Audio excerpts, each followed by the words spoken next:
Welcome back, everybody. All right, so a good start already.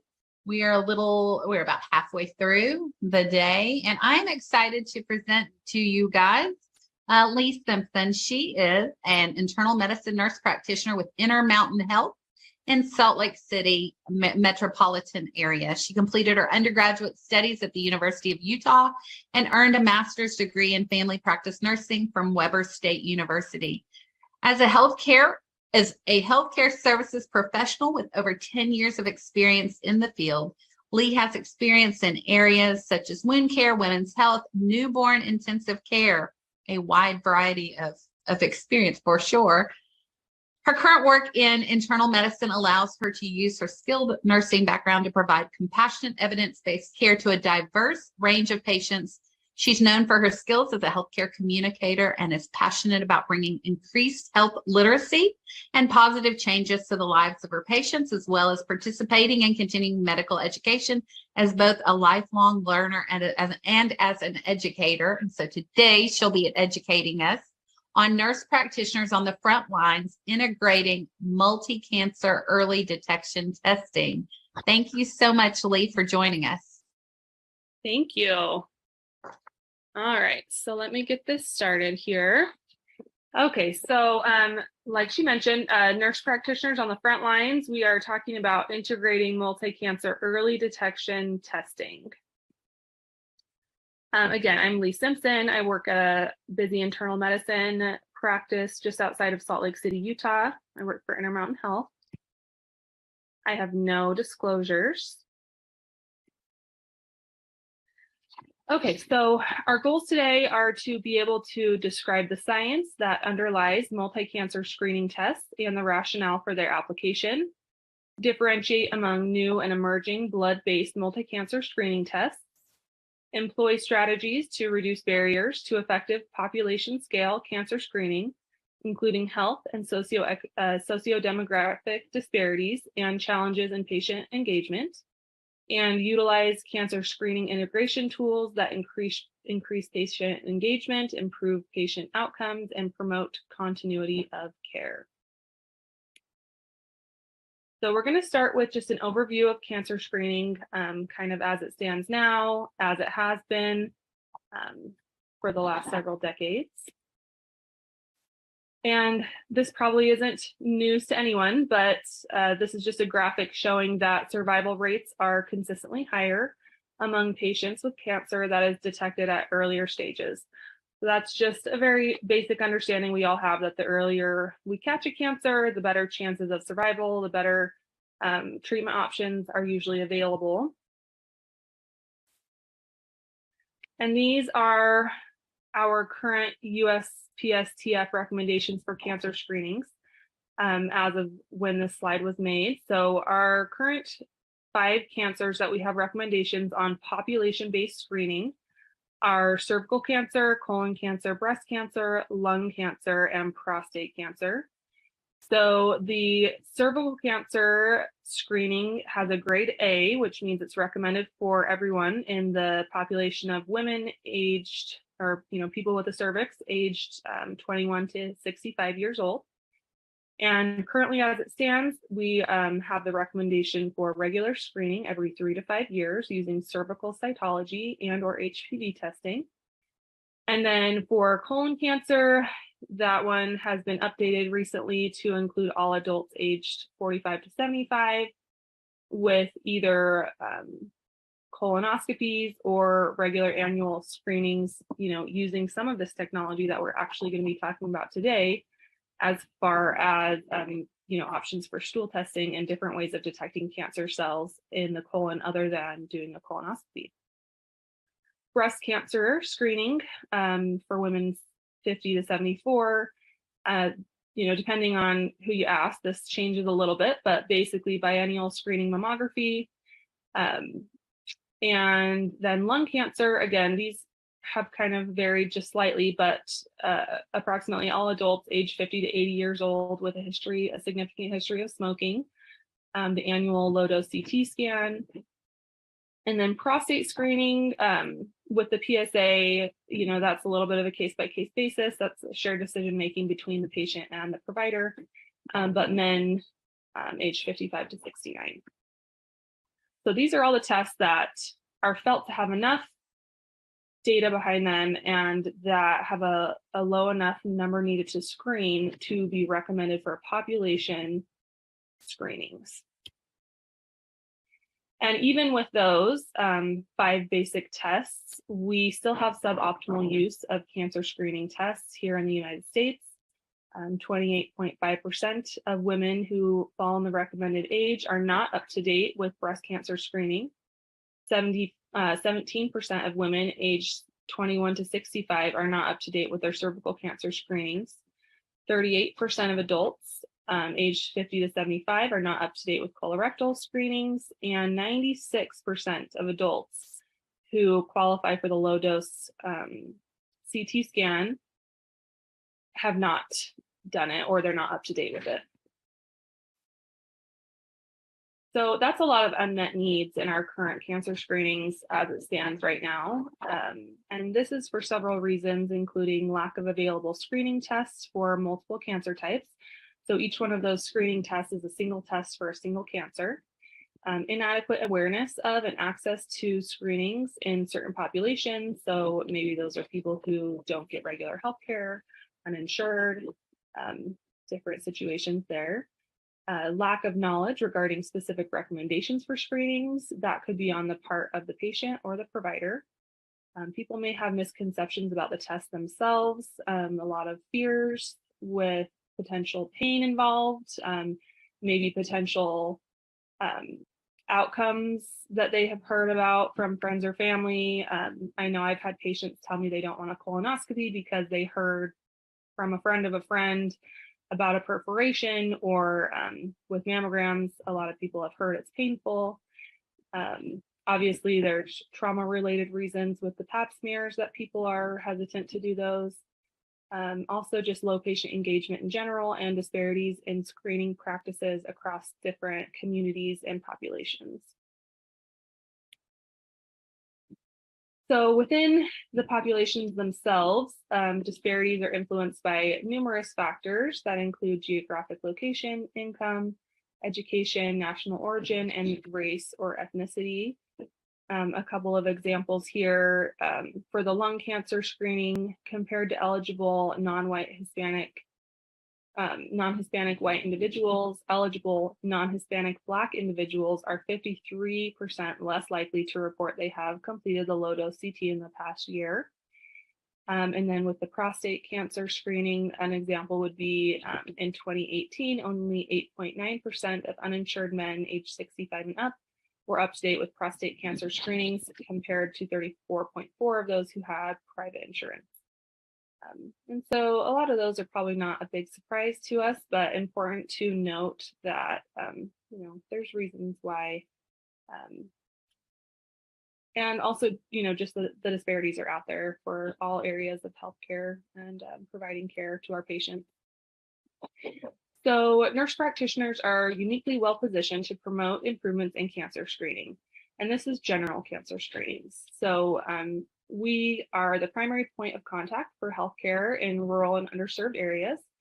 Nurse practitioners serve an expanding role in primary care with our advanced skill in patient education and engagement, both of which are associated with greater adherence to cancer screening recommendations. And nurse practitioners are positioned to advocate for and support effective screening policies.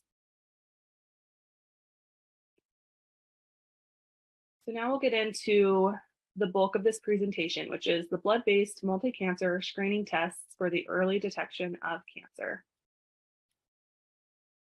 So this is an overview of some of these blood-based multi-cancer tests. Minimally invasive tests with low procedural risk. Generally, it's just a blood draw that can give us these results. So these tests can detect cancer cells or genetic material in the blood from primary tumors and detect aberrations that are evident early during tumorigenesis. They can find abundant signals for analysis, and tissue-specific alterations can help identify the tissue of origin of where these cancer cells are coming from.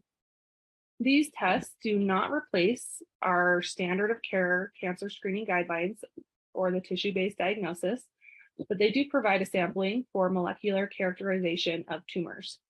And they can detect cancers that don't currently have recommended screening tests that are population-based.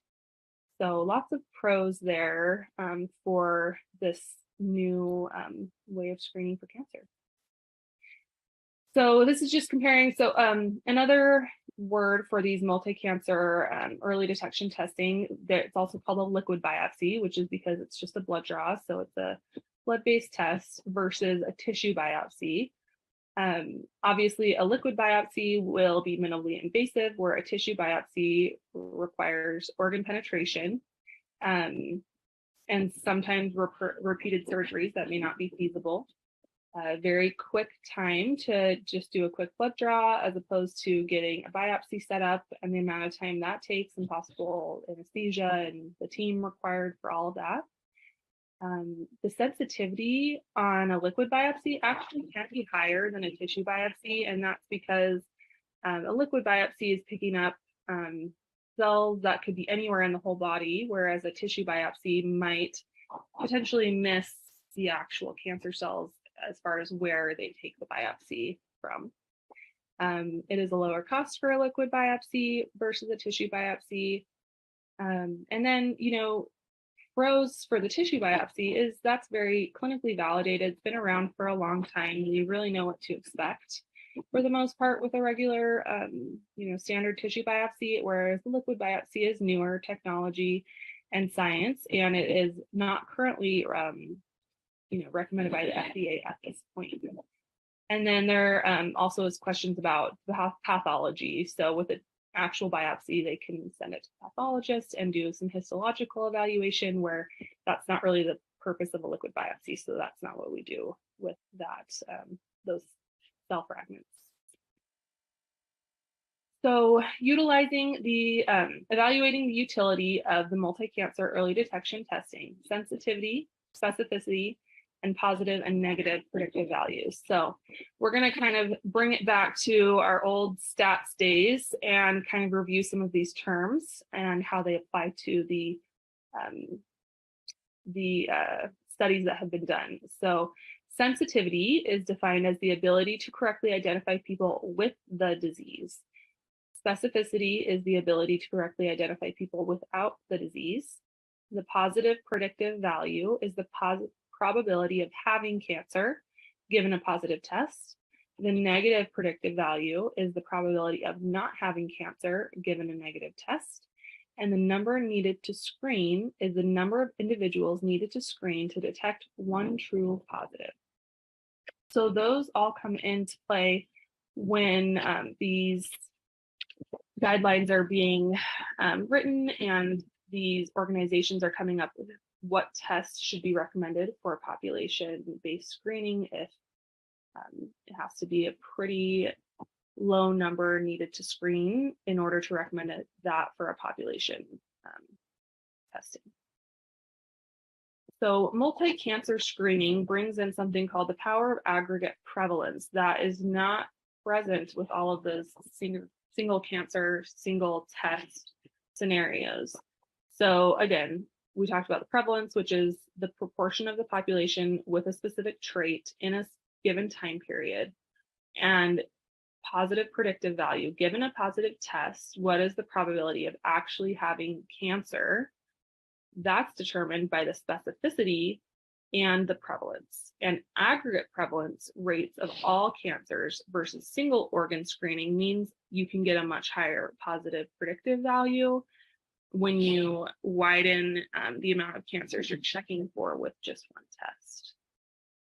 So for example, among GI cancers, only colorectal cancer is considered to be prevalent enough for population screening. So for colorectal cancer, like such as in a colonoscopy, you would need to screen 167 people to have one true positive for colorectal cancer. When you go to pancreatic cancer, that number goes up to 500, and esophageal cancer is all the way up to 1,000.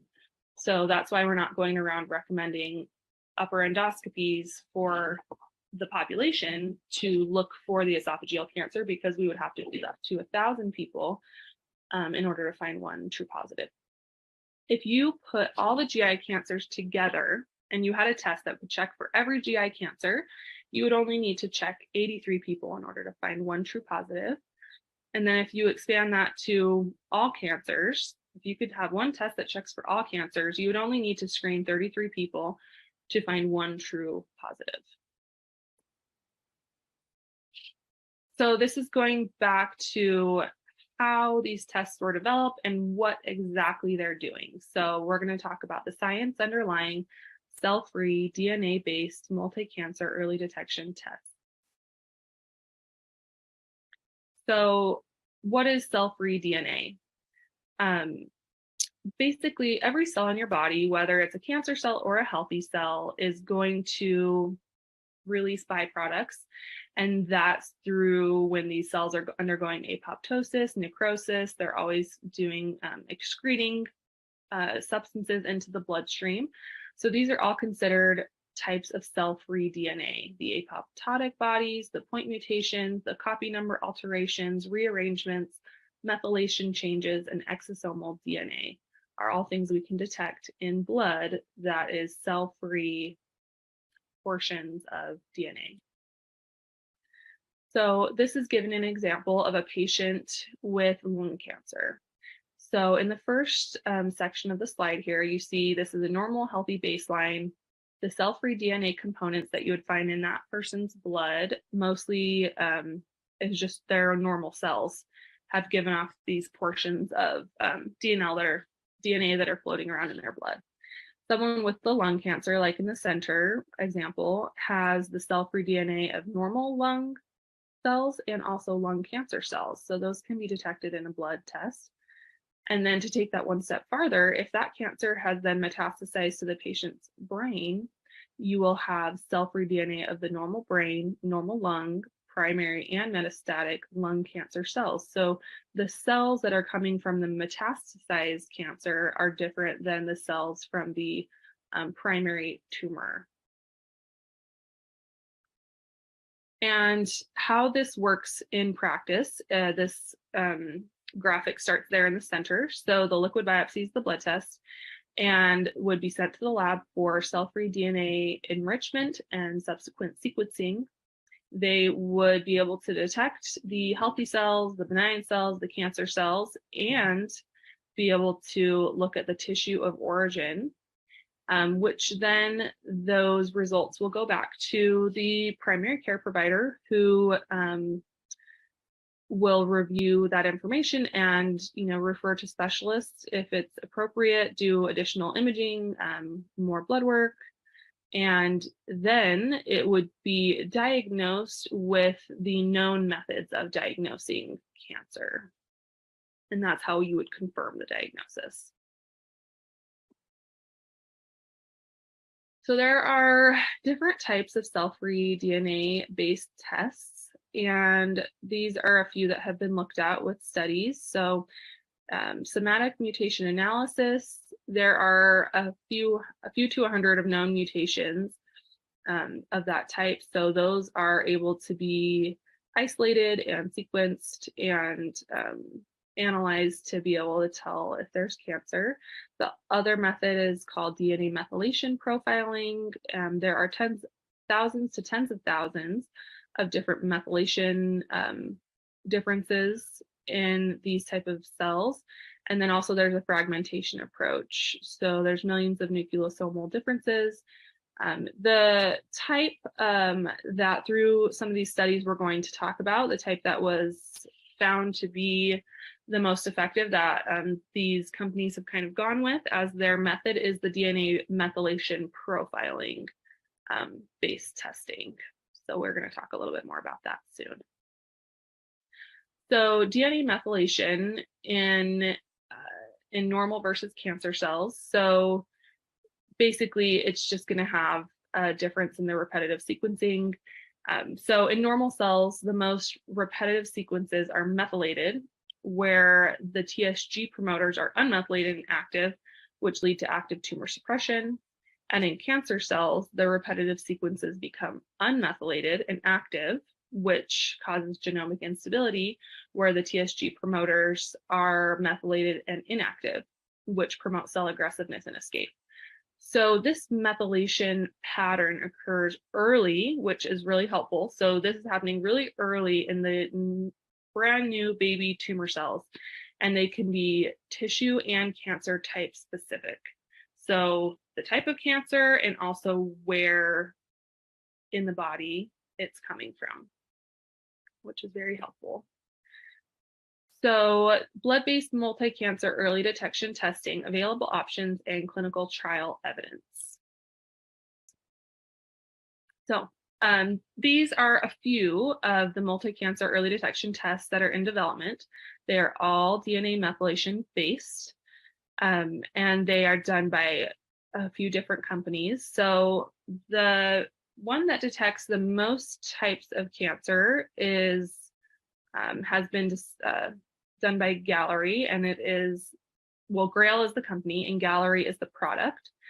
So there's multiple tests that are in development. Gallery is currently the only commercially available multi-cancer early detection test, which is not FDA approved, but it is still available for patients to use through a CLIA waiver, and they can be obtained with a prescription. So I'm sure many of you in the audience have heard about this, may or may not have used it already, but it is the one that is currently available to use. So there's been multiple studies done on each of these types, and we're going to go into a little bit more detail there. But on this slide, it's showing you the Gallery test, and then also Singular Genomics has a test called the Practitioner test that checks for lung, colorectal, gastric, liver, and esophageal cancers. And then on this next slide, it's the Exact Sciences company who has come up with CancerSeek that checks for lung, breast, colorectal, pancreas, gastric, liver, esophageal, and ovarian cancers. And this is a little bit of a busy slide, but if you really got into it here, the difference is some of these tests have slightly higher sensitivity versus specificity and different positive predictive values. But again, we're going to get into that a little bit more on subsequent slides. So feel free to reference back to this and to look up these companies and these tests if you're interested in more there. So this is a broad overview of some of these studies, and then we go into just a few of them on the subsequent slides. So I will just kind of go through these because it does give you an example of how many participants and how many studies have been done. So with the Gallery test specifically, the first study they did was the CCGA study, which was with 15,254 participants, both male and female. And that one demonstrated the feasibility of detecting cancer and predicting the tissue of origin with minimal false positives. The Pathfinder study was with 6,621 participants, and male and female. And that one was evaluating a process of how this would be implemented in clinical practice. The Strive study was almost 100,000 female participants, and they confirmed performance in individuals with no active cancer diagnosis. The Summit study was about 25,000 participants and evaluated performance in individuals with no known cancer diagnosis and the clinical utility in a high-risk population. The Pathfinder 2 was 20,000 people, and it evaluated the safety and performance in individuals eligible for guideline recommended cancer screening. The Simplify trial, over 6,000 participants, evaluated performance in symptomatic patients referred from primary care. And then you have the CancerSeek test, which was done based off the Detect-A study, which was about 10,000 individuals. And they demonstrated the feasibility when combined with a PET scan to screen for cancer and to guide intervention. And then the Panseer did the Tizao study of over 1,300 participants, and they confirmed performance in asymptomatic individuals many years before conventional diagnosis in a longitudinal study. So the circulating cell-free genome atlas was when we were developing the validation of a cell-free DNA-based assay for multi-cancer detection. So this is where they determined that that methylation method was going to be the one that they went with when developing this Gallery test. And the clinical limit of detection is just a term they use for a benchmark. That's how they assess the cell-free DNA-based test performance. And the circulating tumor allele fraction, which accounts for cell-free DNA cancer signals variation across cancer types and stages. And again, the cell-free DNA methylation was the most promising genomic feature for the cancer signal detection. So these results from the CCGA study were what informed the development of a cell-free DNA-based multi-cancer early detection test. And then that takes us to the Pathfinder study, which was evaluating this test in a clinical setting. And there were about 6,200 participants. The way this study was designed was the multi-cancer early detection test was ordered. The patients filled out a questionnaire, the blood was drawn and shipped, it was processed, the test report was generated, and then the results came back to the primary care provider with the signal detected. And when, really, whether the signal was detected or not detected, then they assess their cancer status at 12 months after. So inclusion criteria for this study was patients who were older than 50 years old and either had no additional risk factors or 1 to 3 specific risk factors. And anyone who was younger than that age was excluded, and anyone who was having any questionable symptoms that could have been cancer related or had been treated for cancer within 3 years of enrollment, so they were excluded from this study. And then the findings, one of the things they were looking for in the study was the time to achieve diagnostic resolution. And in this study, that time was around 79 days from when they did the test to when they either, were ruled out to be an actual cancer or a false positive. And so that happened within 3 months for 73%. And I will just comment on this. My clinic actually did participate in this study. And if you look at the dates that they did the study, it actually was at the beginning of the COVID pandemic. So I kind of question, I don't know how helpful that 79 days is, because I think a lot of these, this process kind of got disrupted by the COVID pandemic. So I don't think that's really realistic as far as us expecting this to all take 3 months if we were doing this test in practice.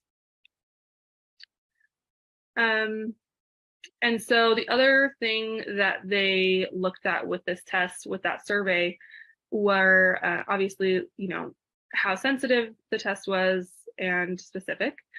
As you can see, the test is highly specific. It is 99.1% specific. So not a lot of false negative tests here, but that positive predictive value, or the sensitivity of the test, is lower. So there is a fair amount of false positives. And they did find that the number needed to screen in this study was 189 people to detect one cancer. The tissue of origin was fairly accurate, 96.3%. In all those cases, they diagnosed 13 individual types of cancer.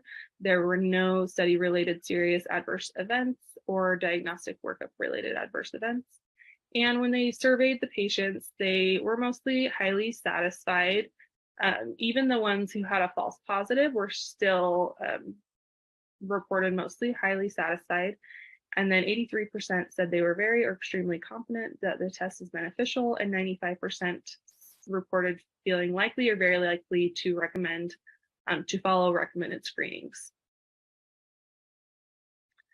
The next study we're going to talk about is the Simplify study, which is the symptomatic patients referred from primary care. So in this one, it was just over 6,000 participants that were provided consent and enrolled.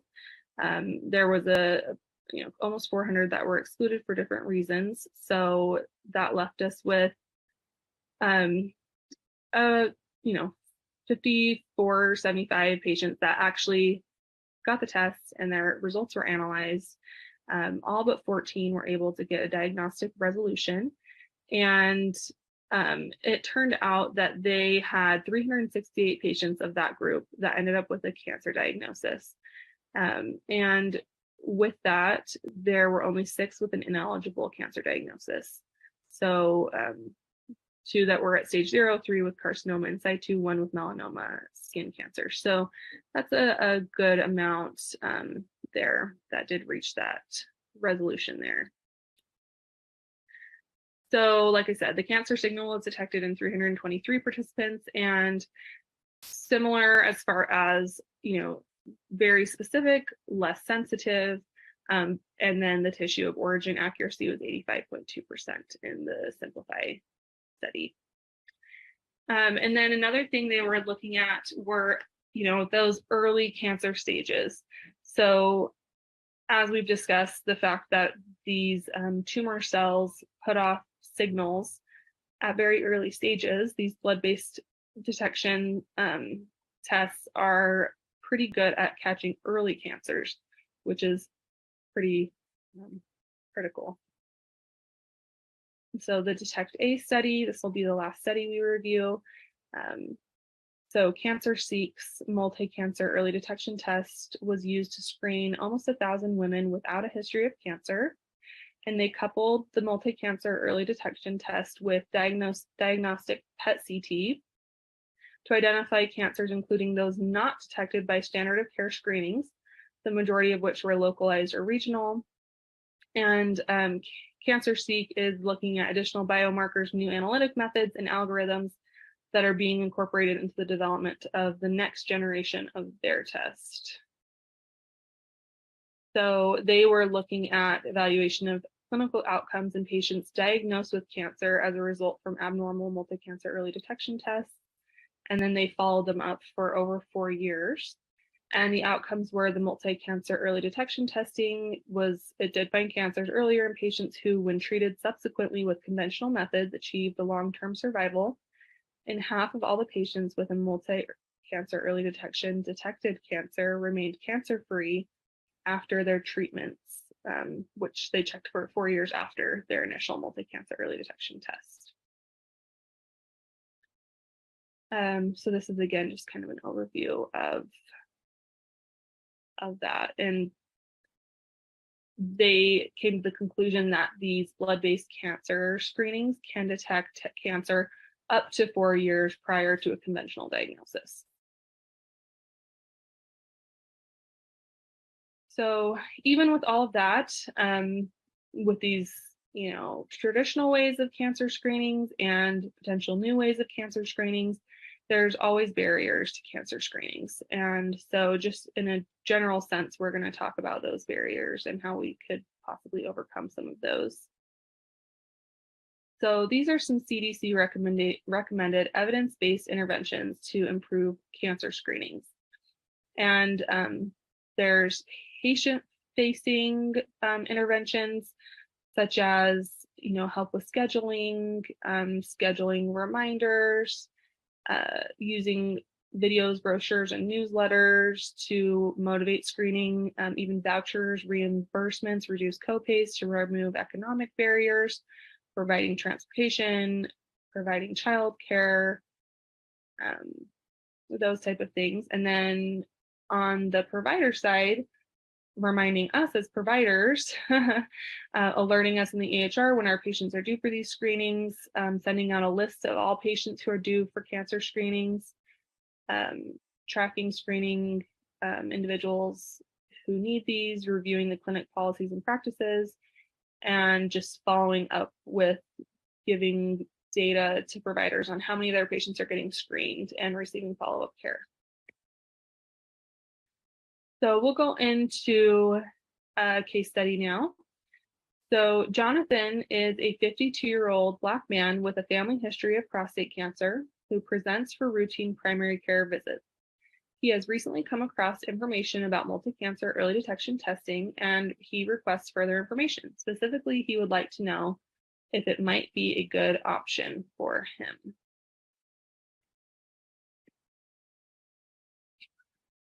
So, question to the audience, what type of education is needed to help guide his evaluation of this testing option? The implication of test results, positive or negative, information on the likelihood of getting a false positive or a false negative test, the sensitivity and specificity, and rationale for how the test works. Which one of those or all are needed to be discussed?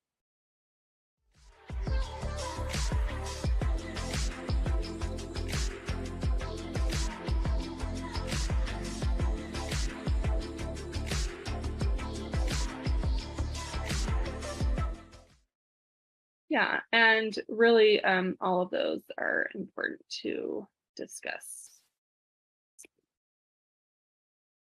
So next question, which of the following most strongly influence whether or not you would offer testing to a patient like Jonathan? The family history of cancer, the patient having a history of cancer, whether the patient is up to date on screening, or the patient's ability to pay for the test.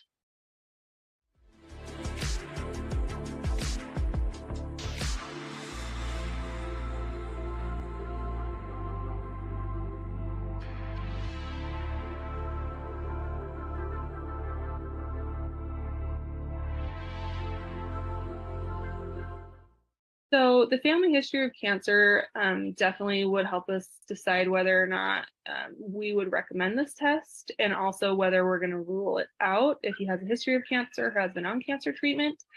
But really the test is at this point not covered by a lot of insurance. So the ability to pay for the test is a big consideration as well. And then it's really not meant to replace other screenings. So I definitely wouldn't offer this test to someone if they are not interested in doing any of the other cancer screenings.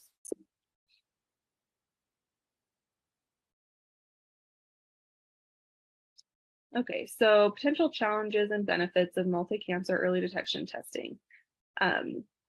We've gone over these, but in summary, the positives are detection of more cancer types, especially early stage cancers, non-invasive test, rapid results, ability to use by a primary care provider.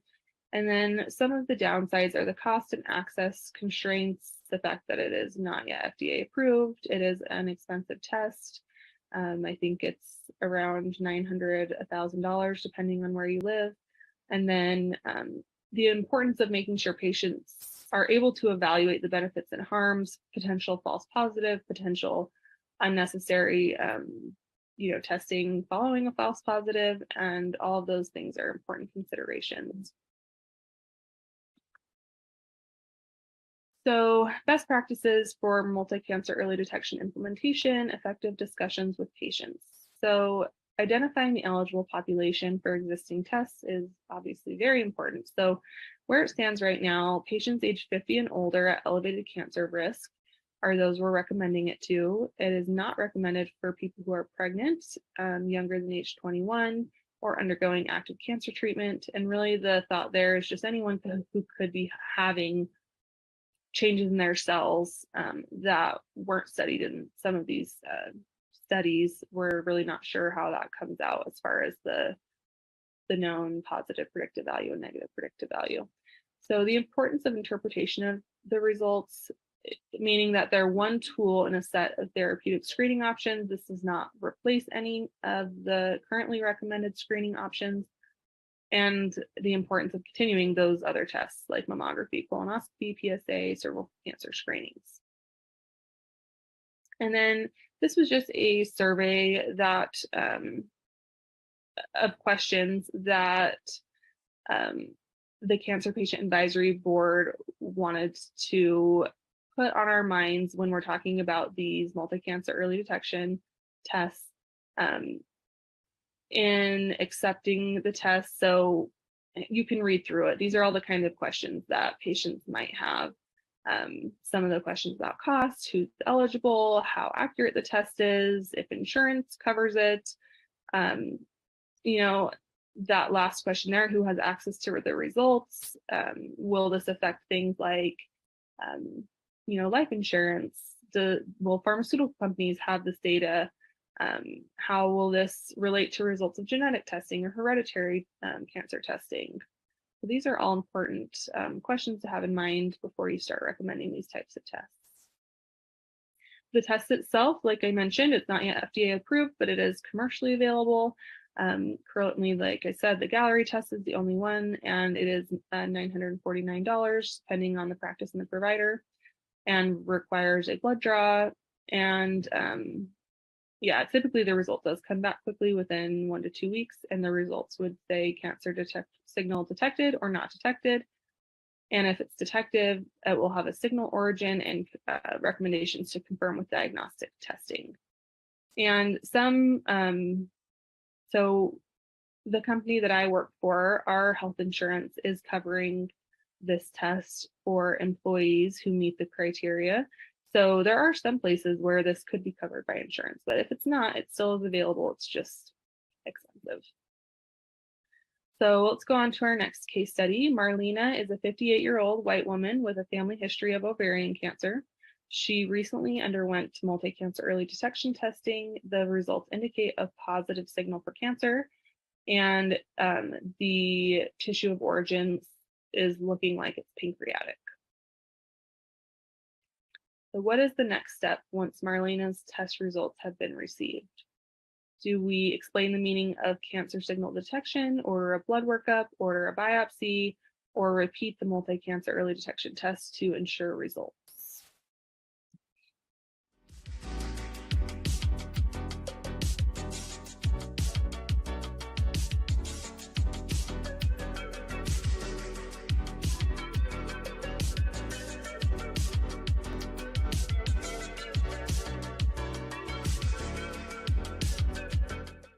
Yeah, exactly. So the first thing to do is to explain that the cancer signal detection is just a possibility, you know, basically a 50-50 chance that she has this type of cancer. And so there's a big workup that needs to be done, including blood and imaging, before we would really achieve diagnostic resolution at this point.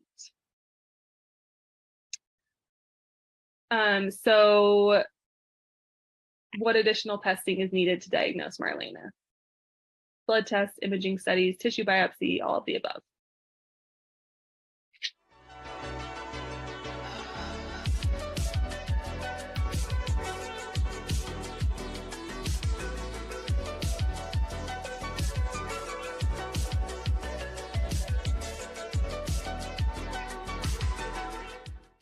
Exactly. So we would, you know, probably start with blood tests and imaging and then go on to a tissue biopsy if appropriate at that point. So yeah, all of the above. How would you sequence Marlena's follow-up evaluation referrals? Blood work, imaging, biopsy, imaging, blood work, biopsy, or would you just start with the biopsy and then do imaging and blood work?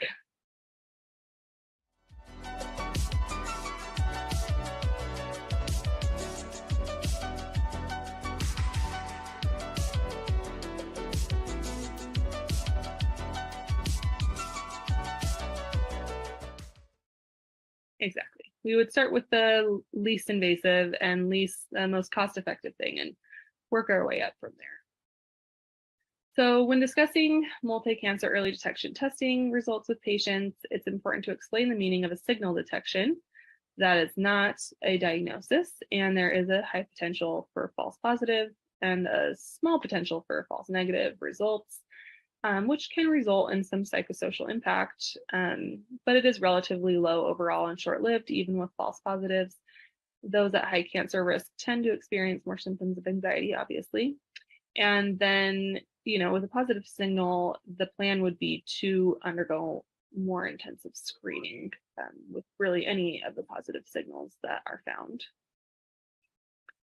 So what do you think would be the most challenging aspect of supporting a patient after a positive screening result? Ensuring they follow up with diagnostic referrals, helping them navigate cost barriers to obtaining appropriate diagnosis, or helping them manage the long-term negative psychological impact.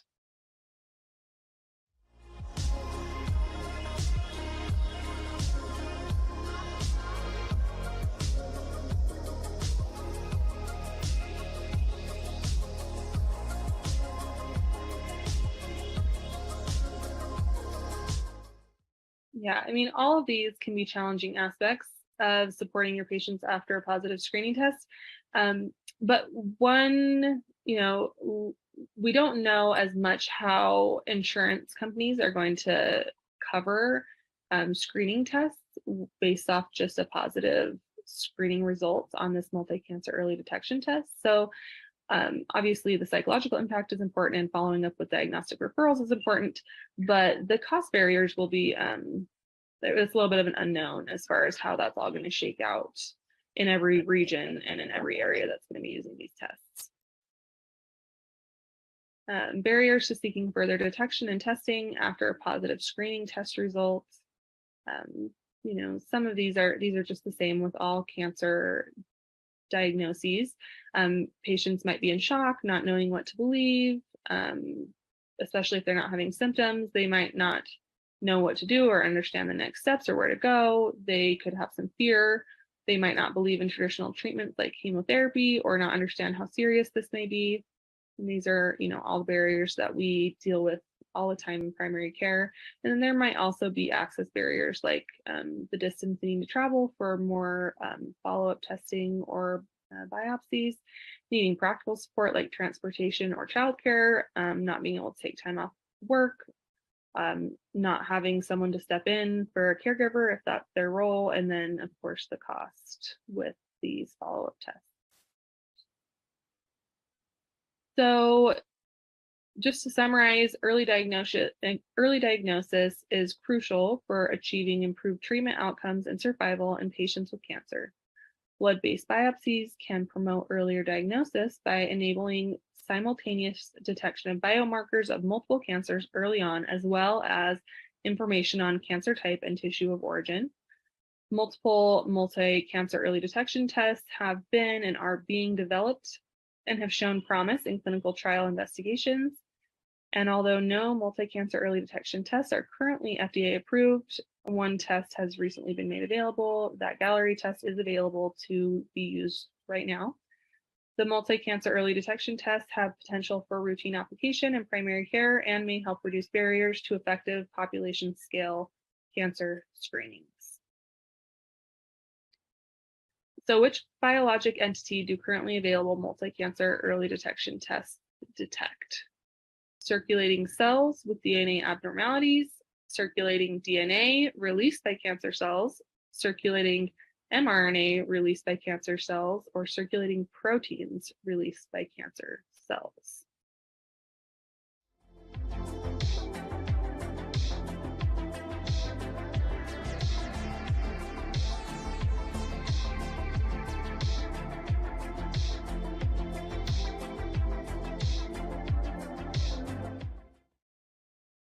Great, yeah, the circulating DNA released by the cancer cells. What is the mechanism of detection of currently available multi-cancer early detection tests? Somatic mutation analysis, genome-wide fragmentation analysis, or DNA methylation analysis?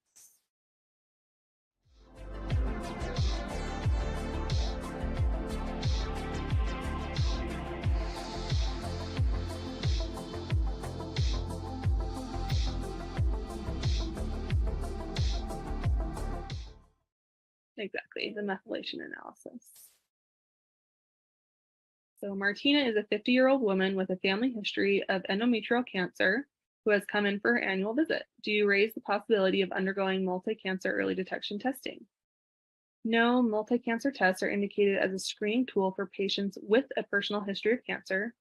Not at this time. Multi-cancer early detection tests are indicated as a screening tool for patients over 60 years with an elevated cancer risk. Yes, multi-cancer early detection tests are indicated as a screening tool for patients over 50 years of age with an elevated cancer risk.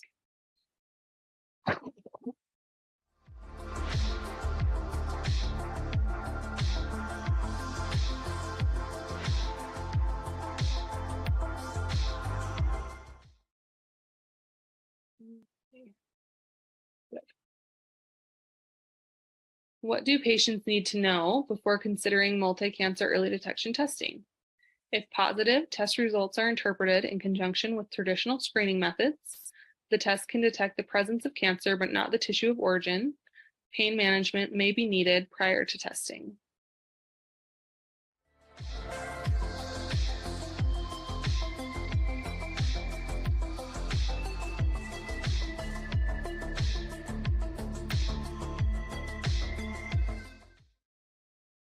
Great.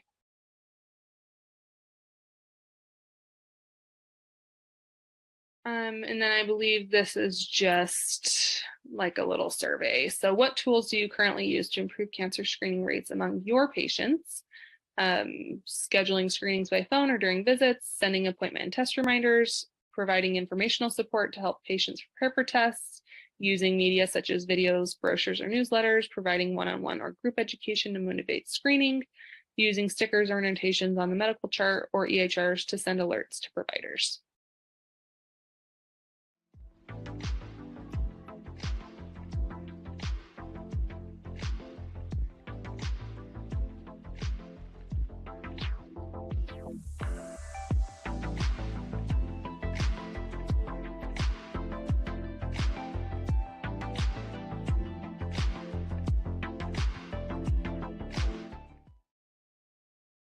So those are some other ideas. If you're not using some of those, feel free to use those in your practice. All right, and it just looks like we're going into the question and answers now. Yes, Lee, thank you so much. Interestingly enough, I've loved your presentation, and this was the first year our insurance for the hospital actually offered this type of testing. So it was, there was a lot of questions. And I think providers have a ton of questions. So you did speak to insurance not covering this as of yet. Do you think there's a likelihood in the future that they'll cover it? Yeah, I mean, I do. I think they're working on the FDA approval, and I'm thinking once that gets put through, then insurance will be covering it. Yes. Yeah, they'll probably follow suit. Yeah. Would MCED results be considered pre-existing conditions which affect insurance eligibility? I did not hear you speak to this. Or yeah, do you know? I'm not sure. I would think probably just the signal detected shouldn't, just because it has such a high rate of false positives. But if you end up having cancer, I do think it would count just as much as you would if you were diagnosed with cancer any other way. Okay. But not just because you had a positive test. I don't believe so. And you mentioned that Gallery is available. What about CancerSeek and Panseer? I don't believe they are at this point. I mean, that might be changing any day now. So as of when we put this presentation together, those were not available. But yeah, they probably will be soon. So. Okay. And this says, I understand there is a test kit. If you don't have an in-house lab, can the patient take the test kit to their lab, such as Quest or LabCorp, or do they mail it somewhere? I would imagine you could just take the test kit to any lab that you wanted to go to, but that's a good question. I haven't had that exact scenario come up, but I know that the test kit does come, it's all sealed up. So I would imagine you could take it to any lab and have them send it in. Awesome. And then assuming that cost is not a barrier, how frequently would you have patients retest after the age of 50? Yeah, so I don't know that that's been formalized, but I do have a good amount of patients that I've checked it on, and they're coming up on their 1 year out.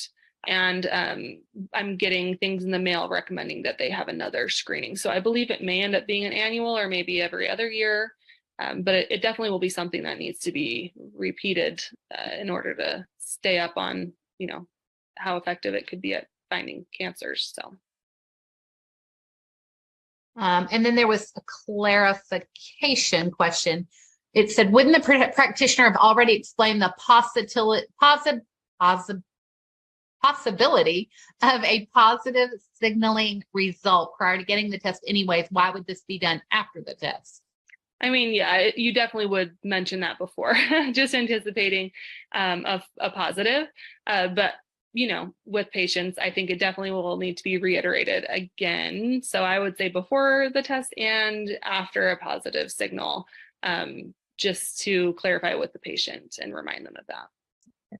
Can any provider order this test, and how do we go about ordering it? Yeah, so if you go to the gallery website, there's instructions there on how to do it. And yeah, as far as I know, any provider can do it. Oh, perfect. Okay. How would you approach someone diagnosed with CLL for screening for other types of cancer?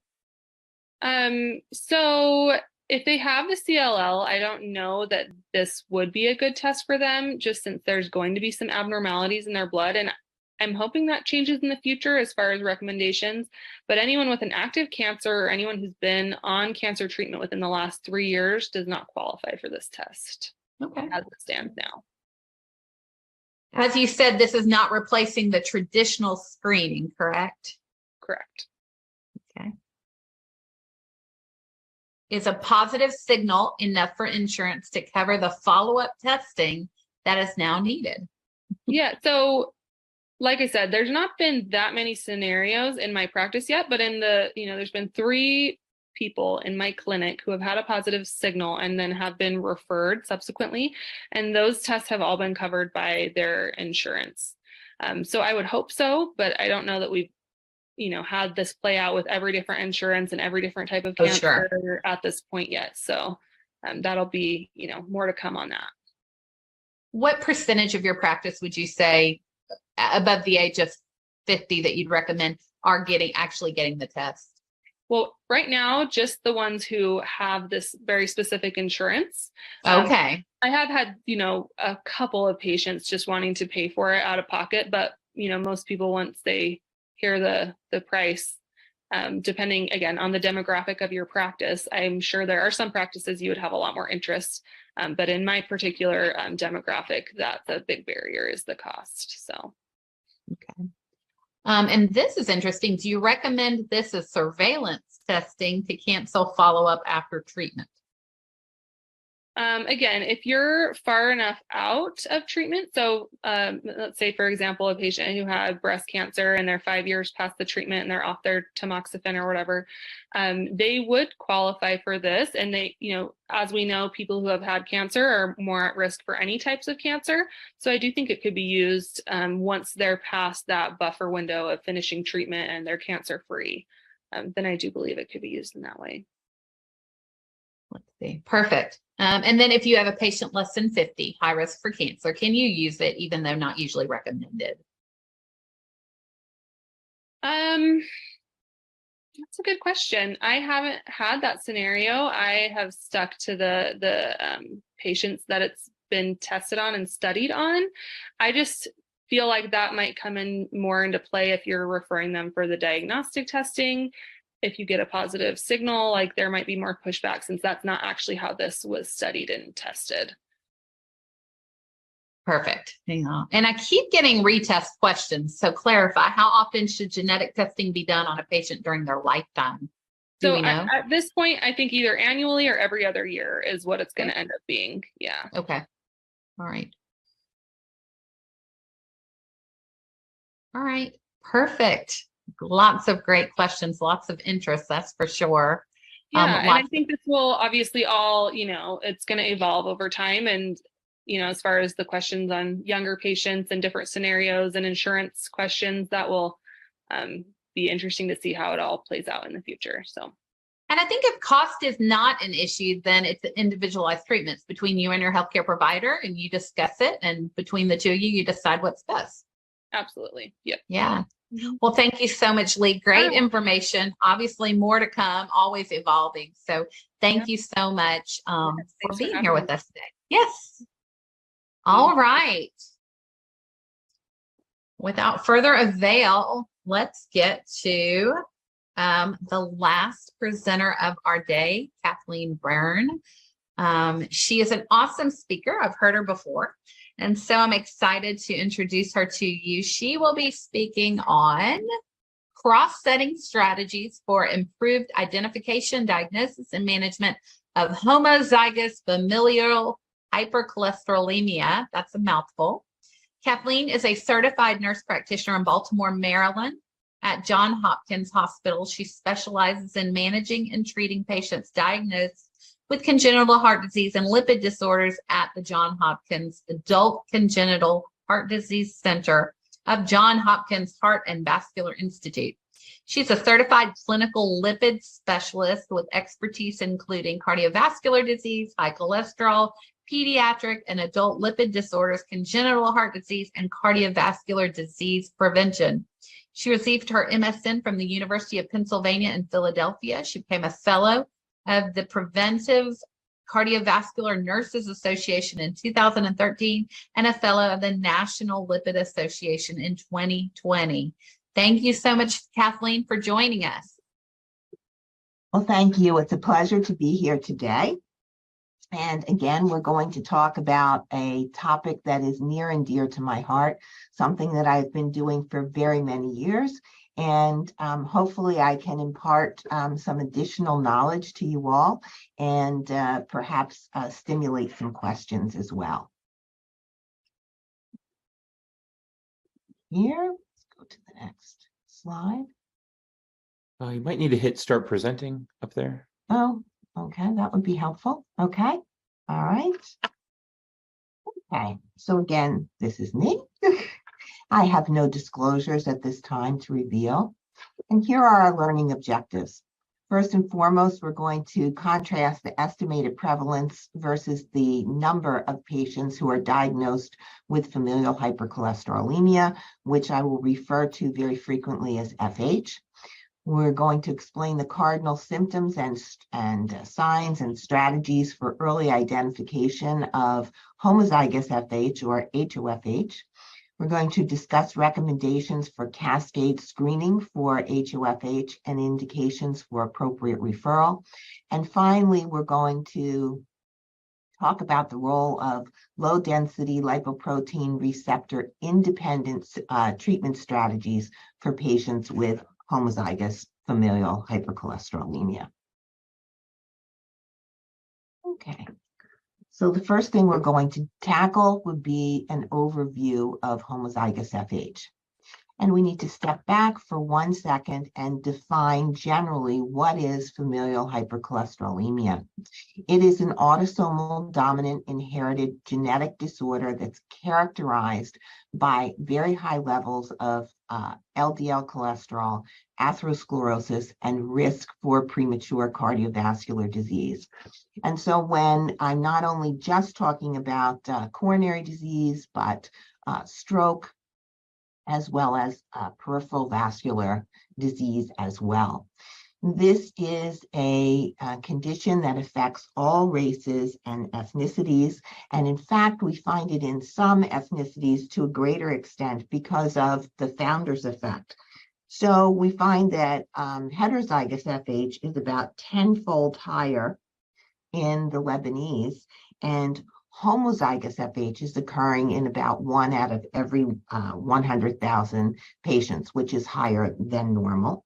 We also see it in South African Afrikaners, in South African Jewish and Ashkenazi Jews, as well as French Canadians, very prominent, as well as Finland, Tunisia, and Denmark, to name a few. So it's very important to find out what your ethnic background is of your patients.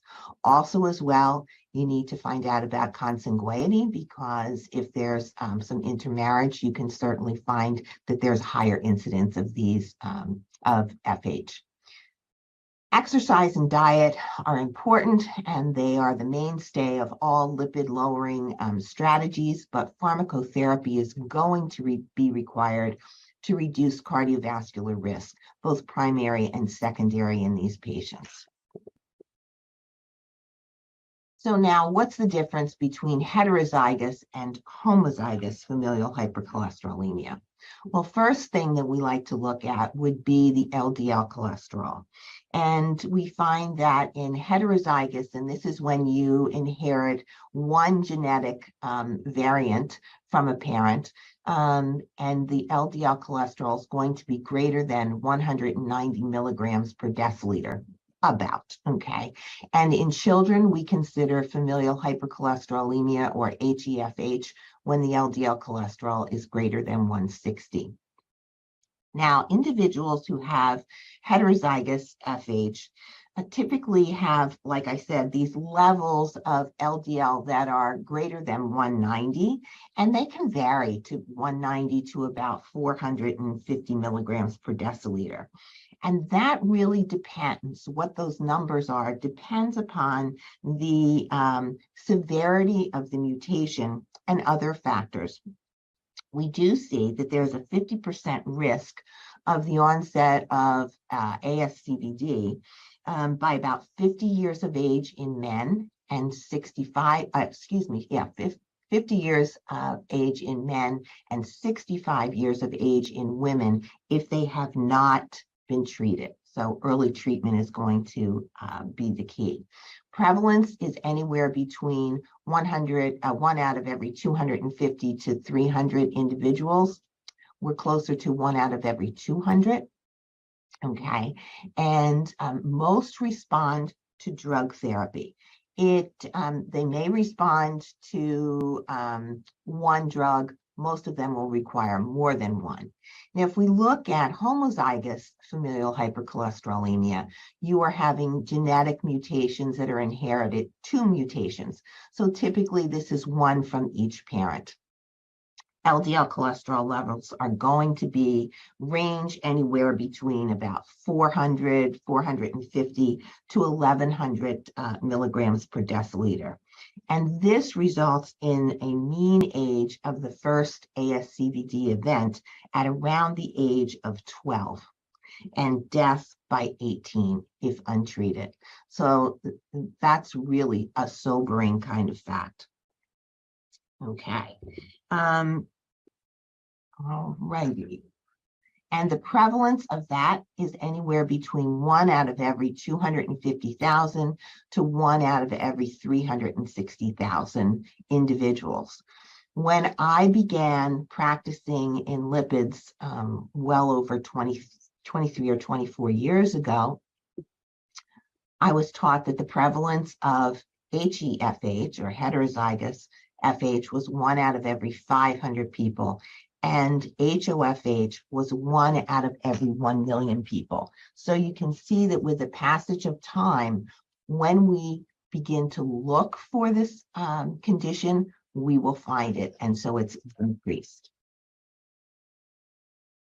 Now, one thing that has occurred, and the reason for more detection, is because we have an FH or FH cascade registry. So the FH Foundation, which it was previously known by, it's now called the Family Heart Foundation, was created in 2013. And this is a research and patient advocacy organization. And they established the Cascade Registry.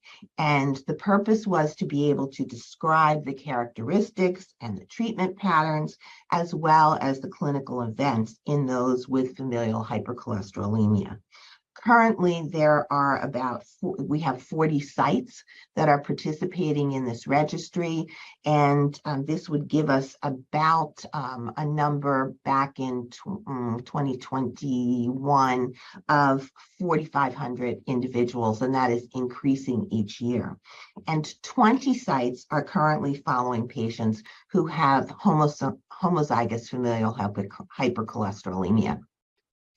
And I'm fortunate enough to be at one of those sites where we participate in the registry, and we also do care for individuals who have homozygous familial hypercholesterolemia. Now, a couple of things that the Cascade Registry was able to point out was that, first of all, there's a very striking result is there's a significantly higher untreated LDL levels that are found in patients that are enrolled in the registry as children as compared to those who were enrolled as adults. But if you think about it, if you have someone who is has an LDL cholesterol of 500 at the age of 2 or 3, okay, that's pretty significant. And only the most severely affected individuals, such as those with physical findings, such as xanthomas, are diagnosed as children, whereas the rest are diagnosed as adults, particularly later on in life, and some are not diagnosed at all. So why is it that we are missing diagnosis of homozygous familial hypercholesterolemia? Well, certainly some individuals may not have the classic signs of homozygous familial hypercholesterolemia, and I'll show you that in a slide in the future. There may be an incomplete family history, so we may have no idea that an individual has had, a family member has had very early onset of coronary disease or has very high cholesterol levels. Maybe there's a lack of clinically evident ASCVD in the parents of children with homozygous FH because of their young age, the parents' young age, or perhaps parents are being treated for hypercholesterolemia without being given a proper diagnosis of familial hypercholesterolemia.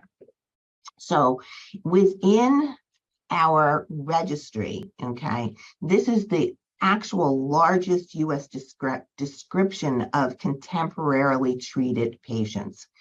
And actually, of all the individuals who were diagnosed with HoFH, 68% of adults and 75% of children hadn't reached their goals despite being cared for in specialty clinics and the availability of potent lipid-lowering therapies. And we do find that the use of advanced lipid-lowering therapies that do not rely on the presence of LDL receptors, which we'll talk about, those mechanisms for those individuals, they have the potential to dramatically improve their treatment goals.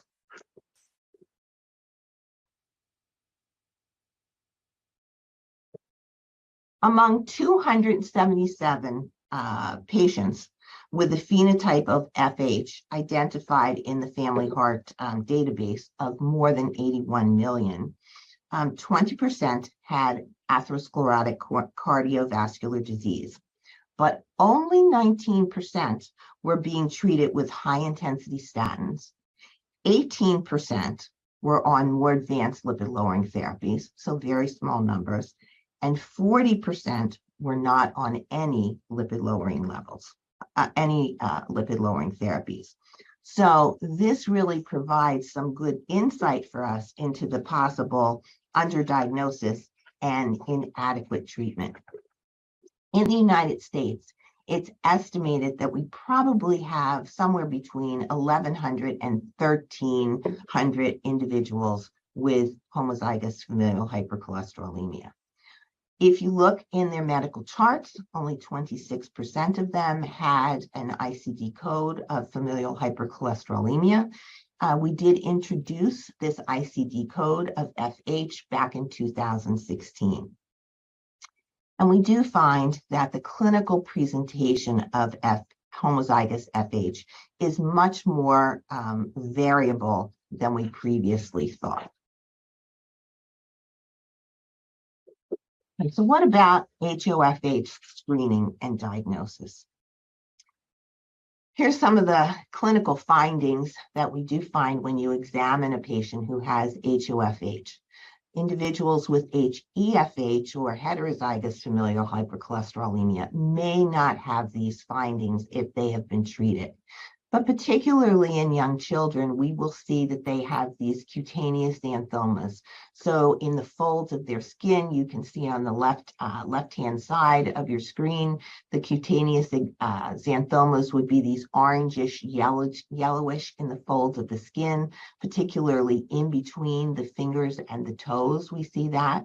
You may see corneal arcus or the a little ring around the eye that indicates that there is cholesterol deposition there, xanthelasmas, which are surrounding the eyelids, and then tendon xanthomas, particularly in the hands and then in the Achilles tendons.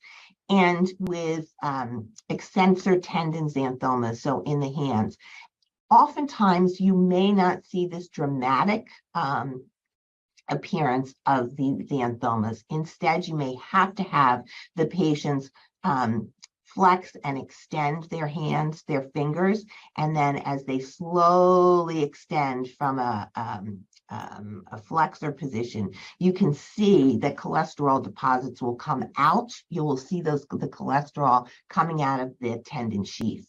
And then always feel the Achilles tendons if you suspect familial hypercholesterolemia. In other words, they have an LDL cholesterol that's higher, because you want to feel and see, does that Achilles tendon feel thicker than I would expect it to be? And the only reason you're going to know if something is thicker than you expect it to be is if you consistently feel normal Achilles tendons.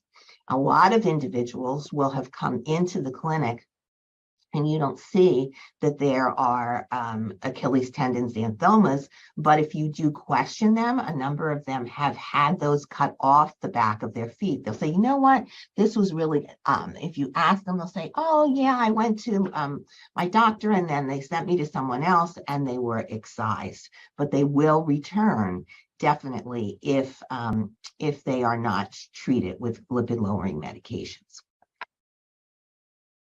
We typically see most of these in those who have homozygous familial hypercholesterolemia. And in fact, in the very young, in 2, 3, 4-year-olds, they can be covered with these xanthomas.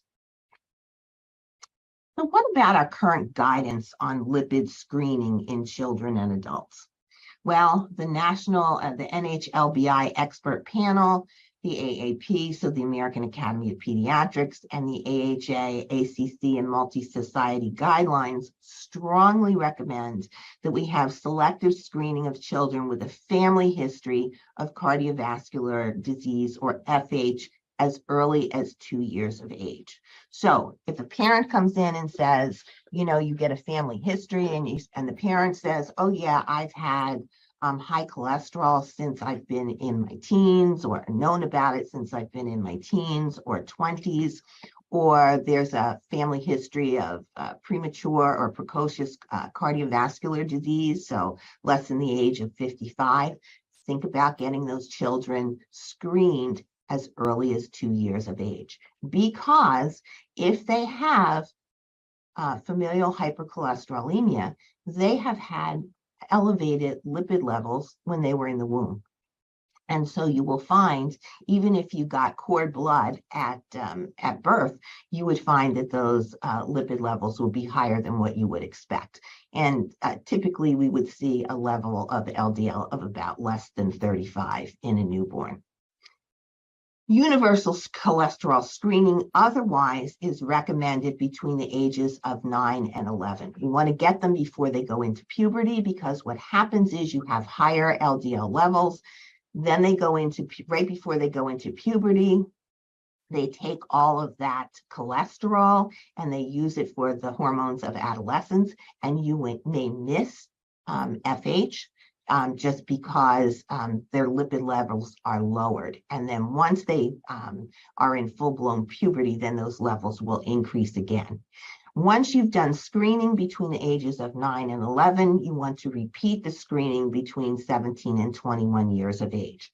I find that our pediatricians are doing a much better job, since they've been very well educated about this, in doing the universal screening between 9 and 11.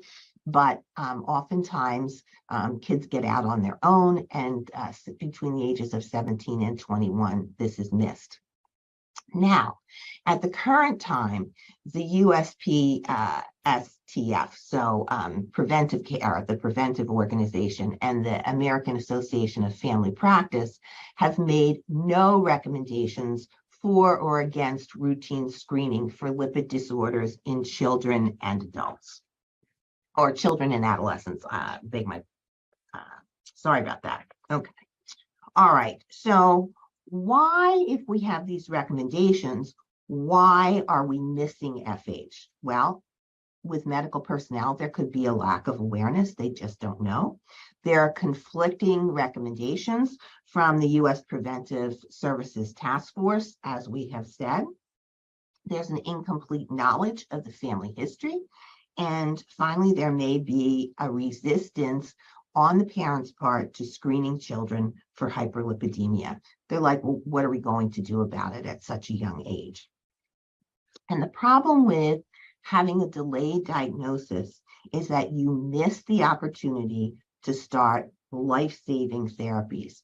So if we diagnose homozygous familial hypercholesterolemia in a child of 4 or 5, we don't wait for the general recommendations of starting lipid-lowering therapies at 8, like statins at 8 for some of them and others at 10.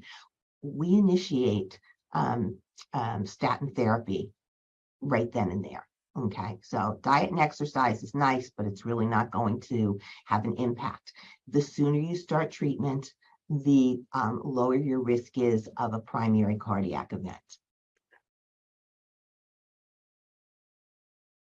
So here is the HoFH diagnosis algorithm.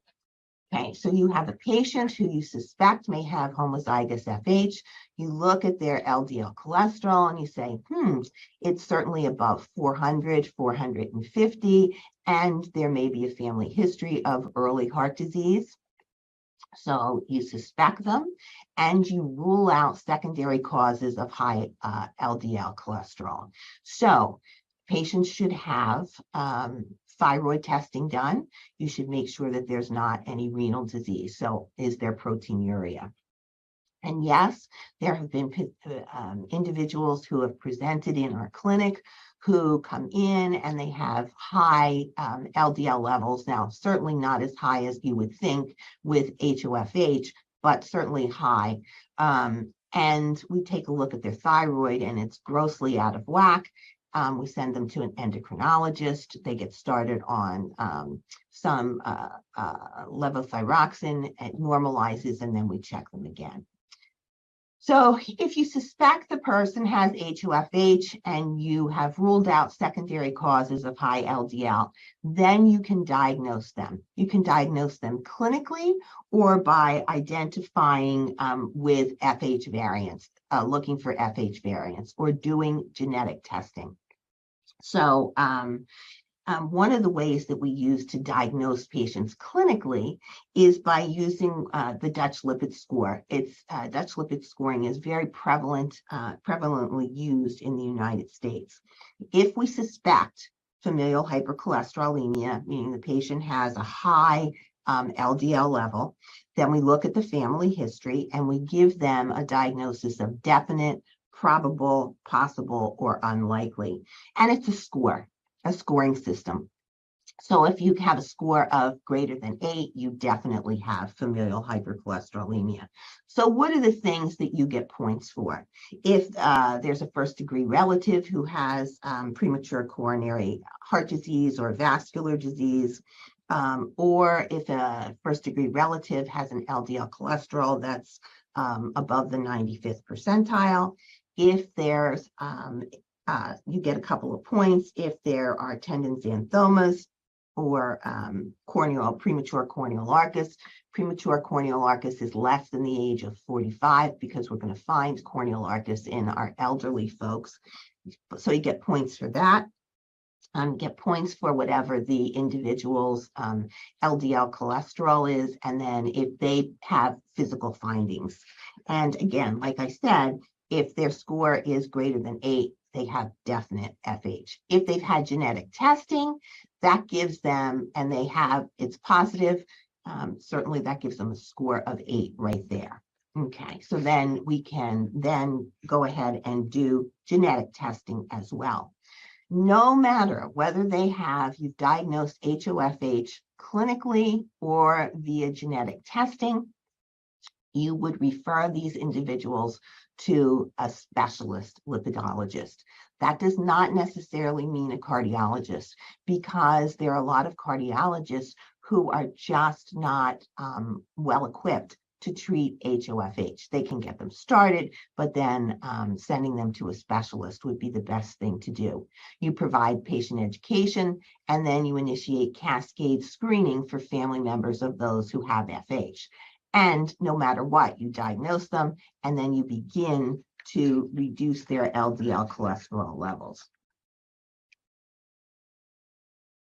Okay, so let's take a look at a patient.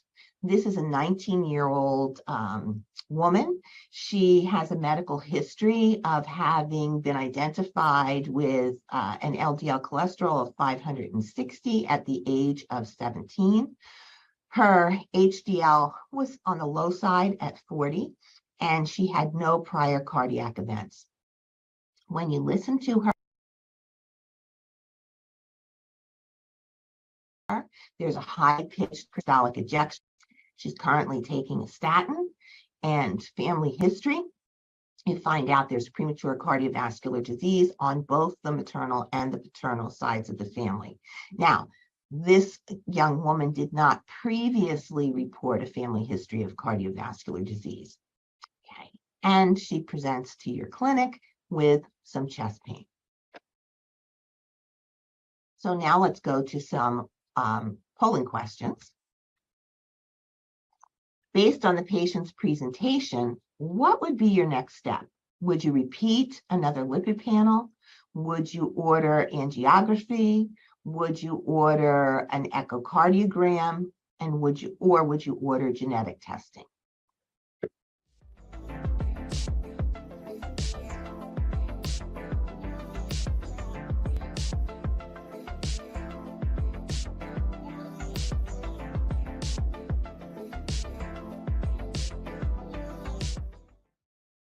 Okay.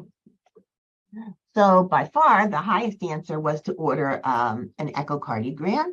Don't disagree with you, but I would probably get another lipid panel as well, and definitely order genetic testing. Would you get angiography? You could get a CTA, okay, or with them having chest pain, I'd probably wait and see what my echo showed, but you could certainly get CTA or take the patient to the cath lab, depending upon their symptoms, if they're having chest pain at rest, et cetera, et cetera.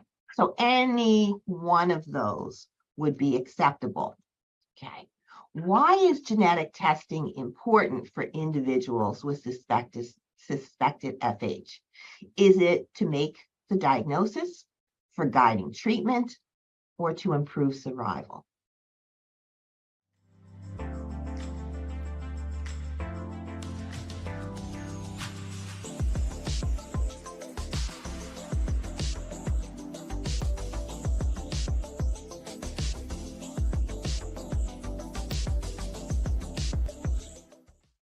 Okay, for guiding treatment, more than 50% of you said that. To improve survival, 27%, and to make the diagnosis, 23%. Every one of you is actually correct. To make the diagnosis, okay, we have the Dutch lipid scoring system that we can use. What if we had somebody who had no idea what their family history was, okay? Or perhaps they had a second-degree relative who had familial hypercholesterol, who had higher LDL levels. Would that help to make the diagnosis with genetic testing? And the answer would be yes. So for guiding treatment, for sure, and to improve survival, yes. We do know that it does improve survival if we have a diagnosis of FH, be it heterozygous or homozygous. Why? Because it has been shown that those individuals that test positively from a genetic perspective tend to have more aggressive coronary vascular disease. Now, in clinical practice, does that really make a difference for me? No, I'm going to treat these folks aggressively no matter what. But the data has shown this, okay, that it can improve survival if we really are treating very, very aggressively. So let's look at the rationale for referring patients for genetic testing. Okay, it gives us a definitive diagnosis. If you're, what if you did the Dutch lipid scoring and they maybe come up with a score that would suggest that they had probable FH. Now, if you've got an LDL cholesterol of 700, likelihood is that you have FH. You could have cytosterolemia, which is something that the genetic testing tests for as well. Again, pathogenic variants indicate higher cardiovascular risk, which is what I had talked about before, potential need for more aggressive LDL lowering. It can increase parents in particular permission to say you can go ahead and start therapy, as well as it helps for folks to adhere to therapy, because people say, oh yeah, I have a high LDL, but if they find out that they test positively from a genetic perspective, oftentimes they will stay on their LDL lowering therapies more frequently. And then we can then do cascade testing of at-risk relatives. If we find out what the particular mutation or variant is, that we can just test family members who have higher LDL levels for those particular variants. What are the cons? Sometimes they can be very confusing for patients to test for genetically. What if they are not identified with a potential with a variant? Well, it doesn't mean that they don't have FH. Perhaps it's just a variant that has not yet been identified. And we have more than 21 or 2,500 variants that have been identified at this point. As we test more and more people, we're coming up with more and more variants. There's some discrimination. It cannot discriminate folks for health insurance against patients for health insurance, because you will get it whether you have FH or not, okay, if it's been identified genetically. But from a life insurance perspective, it certainly can. So patients will say, oftentimes, let me go ahead and apply for life insurance first, then you can come back and do the genetic testing. Okay, and our genetic counselors often talk to them about this. And again, like I said before, a negative test does not rule out the diagnosis.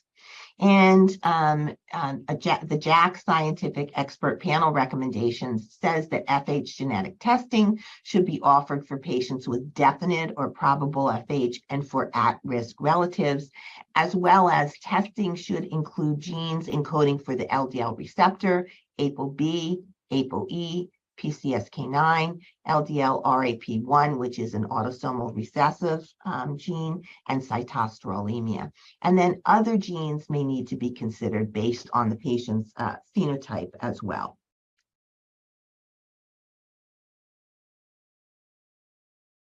Again, this is the American Heart Association and their diagnostic considerations for patients with FH. From a clinical perspective, if we're looking at HeFH, again, consider that the patient may have FH if the LDL cholesterol is 160 or above in children, and LDL is equal to 190 or above in adults. Now, I'm going to also say this, that is not a hard and fast rule. We have diagnosed patients with familial hypercholesterolemia who have LDL cholesterols of 140. Okay, so it can, but you have to get a very good family history. And some of these variants, or some of these mutations, like if they're in ApoB, folks don't tend to have as high LDL cholesterol levels, okay? For homozygous FH, LDL is 400 or above, and then you also take a look at the fact that both parents have clinically diagnosed FH. But what if you don't know a family history, okay? And also, if they have a high LDL greater than 560, or an LDL of greater than 400 along with aortic valve disease. So do they have aortic stenosis or supra or subvalvular aortic disease, aortic stenosis, and xanthomas, particularly below the age of 20. Now, what about genetic testing? HeFH, we're going to find one abnormal LDL raising gene, okay, and the LDL. It can be that the LDL cholesterol can be less than 160. Occasionally, we have heterozygous patients who have LDL cholesterol levels that are higher than 400, but we do treat them similarly to homozygous patients. And then you can have the presence of both abnormal LDL raising gene detected and LDL lowering gene variants so that they can have LDLs of less than 160. This is why you need a genetic counselor involved. And occasionally with genetic testing, we will have homozygous patients who have an LDL cholesterol of less than 400 milligrams per deciliter. Okay, so here comes our patient again. She underwent genetic testing and she has a DNA sequence analysis that showed 2 mutations in the LDL receptor gene. Her LDL cholesterol is greater than 560. She did have angiography, and that showed that there was some atherosclerosis in the aortic root, as well as some stenosis in the LAD, and in the RCA, there was some non-critical diffuse disease. On echocardiogram, there was turbulence at the supravalvular level in the aorta, and there were severe calcifications in the aortic root and the ascending aorta on CT scan. So you can see that all of these tests were done. So again, let's go to some of our audience polling questions. Once the patient has been diagnosed, would you recommend the family be screened?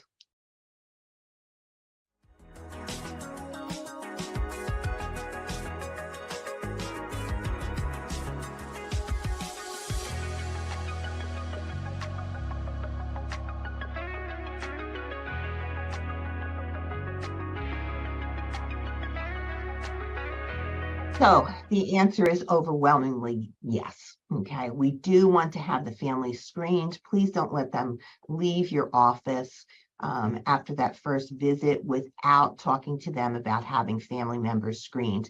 Now, that may not, because they may walk out and they may have been shocked by this diagnosis and what you're telling them about the seriousness of the diagnosis and how they have to be treated. So they may be missed, but when they come back, you definitely want to talk to them again about getting family members screened.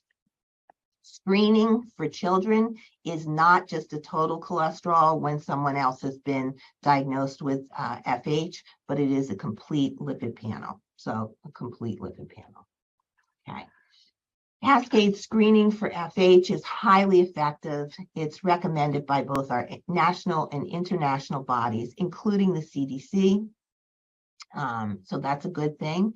It's essential to screen parents, siblings, and children of a person who's diagnosed with FH to identify others who have the gene.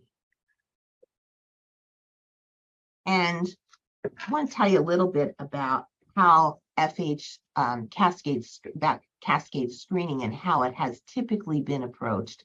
And now the proposal and what has been proposed by the FH Cascade, the Family Heart Foundation, and is being done. So the current approach is the provider and the proband or the patient have a conversation, okay, about the fact that yes, indeed, you do have familial hypercholesterolemia, and it is highly suggested that relatives be checked. So then you are asking the family to go back, talk to relatives, and then to contact their providers in order to have follow-up. A more centralized approach by the FH Foundation is the provider and the proband also, or the patient, talk together, and a coordinator from the FH Foundation intercedes and talks with the patient about directly contacting family members to talk to them about FH screening. And then they may provide a letter, but the FH Foundation supports this conversation between the patient and the family members. And then the relative is educated and agrees to be screened. So prior to this more centralized approach, only 18% of families were being screened, whereas after engagement with the coordinators, there was we saw an increase with 55% of families agreeing to participate in cascade screening. So that's a very positive thing. Also, family members may not want to talk to other family members about the potential for having this condition. Okay, now we've talked about diagnosing, we've talked about cascade screening. What about treatment and the role of LDL lowering therapies? Key points: early diagnosis and treatment with combination lipid lowering therapies with at least 3 and frequently more treatments, including lipoprotein apheresis, which we used to refer to as LDL apheresis, is crucial to approach LDL, the LDL target, and prevent the cardiovascular consequences of homozygous familial hypercholesterolemia. And the disease severity, as well as the response to treatment, is going to vary considerably between patients. And that's due at least in part to the degree of residual LDL receptor activity. So that necessitates a personalized approach to management of HoFH that's driven by LDL target levels. So in other words, what I'm saying is some patients will respond to statin therapy somewhat with HoFH. Some may not respond. Some may respond to PCSK9 inhibitors, and others may not. And that's because if they have a null mutation, meaning they have less than 2% of functioning LDL receptors, then they're not going to respond to these drugs. If they have more than 2%, you may have some partial response. Okay, so here are therapeutic approaches, keeping in mind that our goals for treatment for those with HoFH would be, if they do not have atherosclerotic cardiovascular disease, the LDL goal is going to be less than 100. And if they do have ASCVD, then the goal is less than 70. And preferably now, we're seeing more, we're recommending less than 55 milligrams per deciliter. However, it is very difficult and has been very difficult to even get a patient down to 100 milligrams per deciliter. So here are our therapeutic approaches. First of all, they're going to take a maximally tolerated high-intensity statin. So the high-intensity statins are rosuvastatin and atorvastatin. If they're not at the highest dose, you're going to titrate them to their maximally tolerated dose.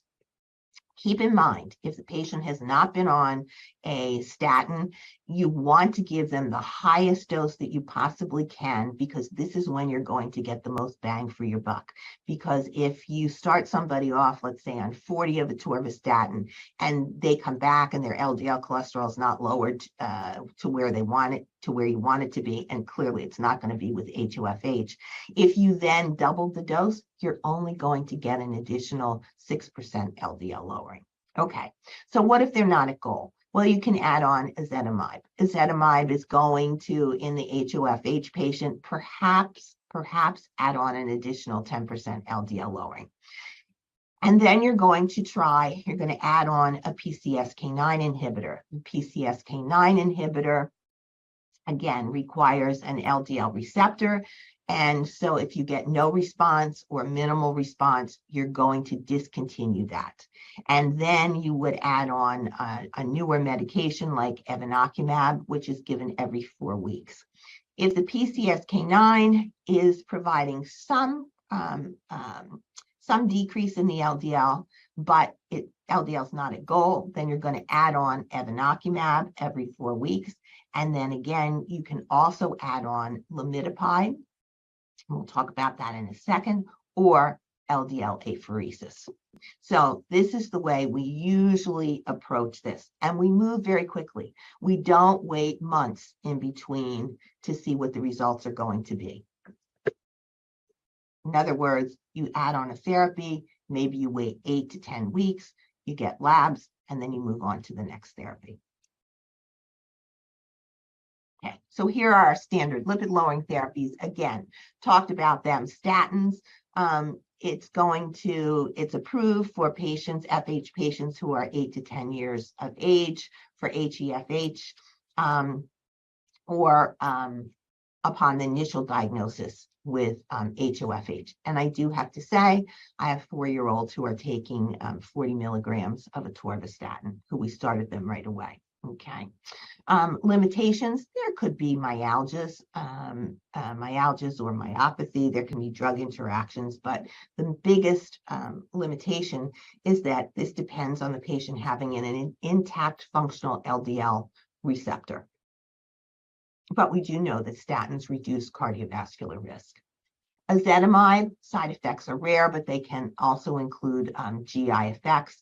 And again, it requires a functional LDL receptor. Can give it in HoFH, in any of the other hyperlipidemias, as well as this talk is not about cytosterolemia, but cytosterolemia is when patients are absorbing plant sterols. And so ezetimibe is a prime medication for that. What about bile acid sequestrants? That used to be the only thing that we had in our armamentarium several years ago. And it does reduce LDL cholesterol when added to a statin. It does have some glucose lowering effects. It reduces cardiovascular risk, but it has lots of GI adverse effects. There are drug interactions. It is LDL, again, LDL receptor dependent. And but we do use them as add-ons. Okay, what about lipoprotein apheresis? Lipoprotein apheresis. It's indicated to be used in patients who have familial hypercholesterolemia, HoFH, high lipoprotein (a), and resistant heterozygous familial hypercholesterolemia. So it can lower the LDL cholesterol up to about 50%. So a patient goes in there, has an LDL of 400, they are apheresed, and so this is really it's an extracorporeal way of lowering the LDL cholesterol. We remove the atherogenic lipoproteins. It can take, it says it's invasive. It can take 1.5 to 3 hours. I would say it's more like 4 hours to 5 hours. The patient has to have adequate IV access, and so that would be with large bore catheters or a port or an AV fistula. It does have a negative effect on the quality of life because typically it should be done every 2 weeks, sometimes in the homozygotes. In order to bring them down initially, you have to do it every week, and it's a high cost. For each treatment, it's about $5,000. Now, the company that we work with in the United States is Canica, and Canica has insurance folks who will make sure that the patient gets approved from that perspective, and we can't start it until they do have insurance approval. But it is a very good therapy. Problem is, once the patient stops the procedure, let's say the LDL cholesterol is lowered to 200 milligrams per deciliter, well, over a 2-week period, there's going to be an upward trajectory, and that patient will come back with an LDL cholesterol of approaching 400 milligrams per deciliter. Now, over time, that maximal LDL cholesterol goes down, but it's never back to normal. They have to be on a multitude of medications as well. Some of the good news about lipoprotein apheresis is not only does it lower the LDL cholesterol and your other atherogenic particles, but it's anti-inflammatory, it's anti-thrombotic, it's anti-atherogenic. CRP levels are lowered with a single treatment.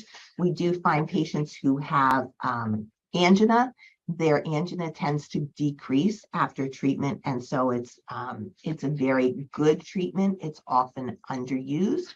Unfortunately, availability is a real big problem because there are only about 60 centers in the United States. So some folks will travel 200, 400 miles to get LDL apheresis. Again, we're fortunate that in my facility at Hopkins, we can offer LDL apheresis to patients. And so that is a good thing. With our newer therapies that are coming on board, like the evinacumab that we're going to discuss, some patients with HoFH may be able to come off of LDL apheresis, but more importantly, and what we're seeing is they can decrease the frequency of LDL apheresis. So they may go to LDL apheresis and have a treatment one time per month and then get a treatment with evinacumab, which is an hour IV infusion. And so that does improve their quality of life. Okay, so here are our newer LDL lowering therapies, the PCSK9 inhibitors, and they've been with us now, available commercially since 2015, alirocumab and evolocumab. You get substantial LDL lowering when it's used in conjunction with a statin. You can get up to 50%. 50 to 55% LDL lowering if they have HeFH. Again, if it's HoFH, you may get just very little, maybe 10% LDL lowering. You may not get any other. Okay, so it can be an adjunct to other LDL lowering therapies in patients who are above the age of 10. One of my pediatric gals who was on LDL apheresis. We tried her on a PCSK9 inhibitor. There was absolutely no response. She has a null mutation. Okay, so she's not responding. So we took it right off her treatment plan. So she's not using that. And then we can do lamidipine. That's an LDL receptor independent mechanism, and that is actually, it's a microsomal triglyceride transfer protein inhibitor. So what it does is it reduces hepatic production and the secretion of VLDL lipoproteins. And those are obligate precursors to LDL. So VLDL gets converted to LDL. And so if you can prevent the formation of the VLDL, you will lower the LDL cholesterol. You can see LDL reductions of about 50% when it's added to standard therapy. So it does not rely on an LDL receptor. Problems with this are that you have to be on a very, very low fat diet. And so that can be problematic for individuals, particularly for younger adults. If they are still drinking alcohol or they like to have pizza, you can have extreme GI effects, and that's a problem. There is a potential for hepatotoxicity, so they need to have monitoring of their liver functions, like on a monthly basis. So that can be an issue. And then another therapy, which I've mentioned a few times now, is evinacumab, which is an LDL receptor independent mechanism as well. And we can see up to 47% LDL reduction from baseline when it's added onto standard therapy. So if you have a patient who's on a statin, perhaps ezetimibe and bempedoic acid, perhaps, and you can see an additional 47% LDL lowering. Okay, so patients who have HoFH with less than 2% LDL receptor function have achieved LDL reductions of 72%. So I have two patients who are currently taking evinacumab, and my adult colleagues have, we have about 3 others, and they've had about a 50% LDL lowering, but it can be up to 72%. It's an IV infusion. It's costly, okay, but it is an adjunct to other LDL lowering therapies in patients who are 5 years or older. So you can use this in HoFH youngsters. And again, what we like to do is use it in conjunction with LDL apheresis. So what about evinacumab and how does it work? I told you it's an independent of the LDL receptor, and it is an ANGPTL3 inhibitor. So that means that's an abbreviation for angiopoietin-like protein inhibitor. So evinacumab is a monoclonal antibody against angiopoietin-like 3 protein. So it reduces the formation of LDL by promoting the clearance of VLDL. And that is through endothelial lipase dependent pathways. Okay, so usually ANGPTL3 inhibits lipoprotein lipase (LPL) and EL, endothelial lipase. Okay, so if you inhibit that, you will then prevent the formation of the LDL cholesterol. Okay, so it's independent. Okay, and it binds to and it blocks the ANGPTL3. Okay, so what about when you give this? What about side effects? It's a monoclonal antibody, and so some folks will have cold-like symptoms or sniffles once they've had it administered. They may have the chills, some body aches. They usually kind of dissipate. Some people have these, some people don't. Yeah, you have them take ibuprofen. Some people may have dizziness or nausea, loss of energy. Again, it can cause fetal harm, so we don't give it to pregnant women. And we have no data as far as lactation goes, so we can't give it. But again, approved for ages 5 to 11.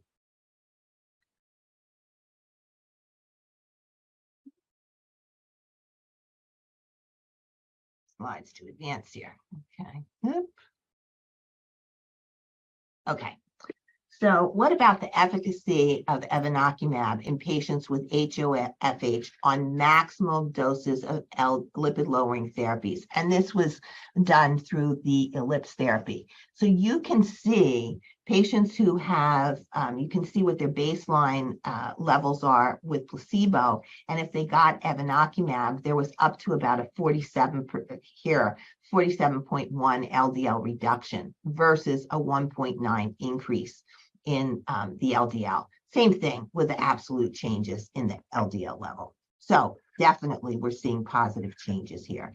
And the lower you can get your LDL levels, the better it is. Okay. And then here's the same thing with a lomidopide, the MTP inhibition. You can also see that it lowers the LDL cholesterol level. We see changes as well. So again, the adverse incidences over the long term were lower in the extension versus the pivotal trial, but you really see GI effects, and a lot of people can't tolerate those GI effects. We're not really so worried about the potential liver toxicity as long as you monitor their liver function tests. Okay, so then this just shows what's the efficacy of treatment with evolocumab, alirocumab, so our 2 PCSK9 inhibitors, or evinacumab on LDL levels by mutation status. What this really wants to show you is that they have, the monoclonal antibodies have a robust effect if they have residual LDL receptor activity, and the ANGPTL3 inhibitors or evinacumab are promising in patients who carry null LDL mutations. So they have no really effective LDL receptors. So, in summary, okay, HoFH really remains underrecognized and underdiagnosed in the United States as a result of inadequate disease awareness and screening practices. And again, we see a lot of folks who say, oh yeah, my provider told me that I had elevated LDL cholesterol, but never put a label on it, never said familial hypercholesterolemia or homozygous familial hypercholesterolemia. Early symptom recognition, diagnosis, referral for genetic testing and intervention that includes effective LDL lowering pharmacotherapy are crucial to reduce cardiovascular risk and avoid poor health outcomes in patients with HoFH. Cascade screening following diagnostic confirmation is also extremely important to promote early diagnosis and intervention for family members with disease. I want to back up for a second and tell you about an experience that I just had last week in the clinic. I saw a woman who had been seen in our lipid clinic maybe 15 years ago, okay? And we knew that she had FH. But 15 years ago, we were not doing genetic testing except in research studies because it was cost prohibitive. Now it's not so cost prohibitive. But anyway, she's a true vasculopath. She's only 66 years old. She's had every type of therapy, and she was tried on LDL apheresis, and unfortunately she kept clotting off her ports because of her very high LDL cholesterol levels. She had been diagnosed at the age of 17, and her LDL cholesterol was at about 400 at that point. We believed that she had heterozygous familial hypercholesterolemia, and yet she just really has horrible coronary disease. So she had bypass surgery, she's had valvular surgery, she has AAA, so she's got aneurysms, she's got infrarenal aneurysms, she's got the whole gamut. Well, she came back to the lipid clinic, and our genetic counselor saw her, and she ended up with genetic testing. She not only has a mutation in the LDL receptor, but they did find a mutation in the ApoB receptor. So clearly, this woman has HoFH. Would our treatments have changed for her? I don't think so, but perhaps there would have been more emphasis on, you can't just see a regular cardiologist. We really need to be working on these newer therapies, and perhaps she could have been involved in the drug studies for evinacumab. She currently has an LDL cholesterol of 200, but we've just submitted her for approval to get evinacumab therapy. So that's just a little stepping back and letting you know. Many patients with HoFH fail to achieve their LDL targets despite appropriate therapy, often due to low or absent LDL receptor activity.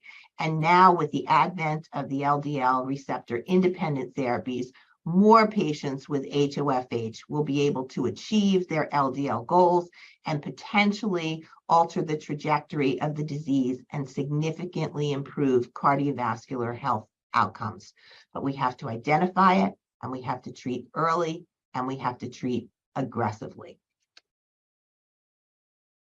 So now let's go on with our post-test polling questions.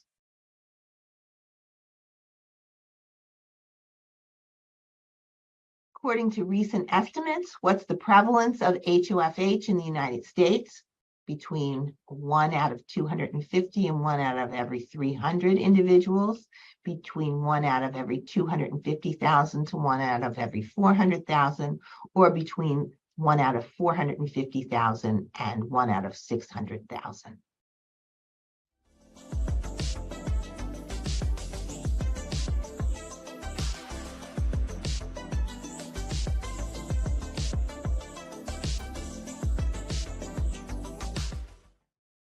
Great. The answer is between 250,000 and 450,000. On to our next one. Which of the following is consistent with the NHLBI, AAP, and AHAACC guideline recommendations for lipid screening in pediatric patients?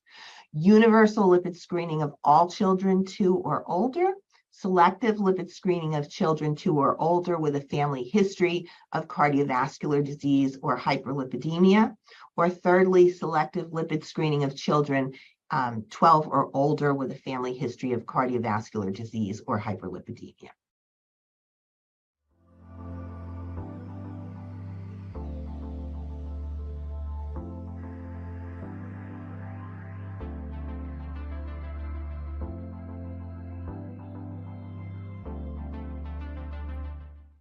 Great. Okay. So children 2 years and up with a family history of cardiovascular disease or hyperlipidemia. Okay. And our next question, in which of the following patients would a referral for genetic testing be required to confirm the diagnosis of HoFH instead of a clinical diagnosis? And this came out of an AHA scientific statement from 2015. But remember, we talked a little bit about this. A patient with an LDL of 400 or above with a parent who had clinically diagnosed FH.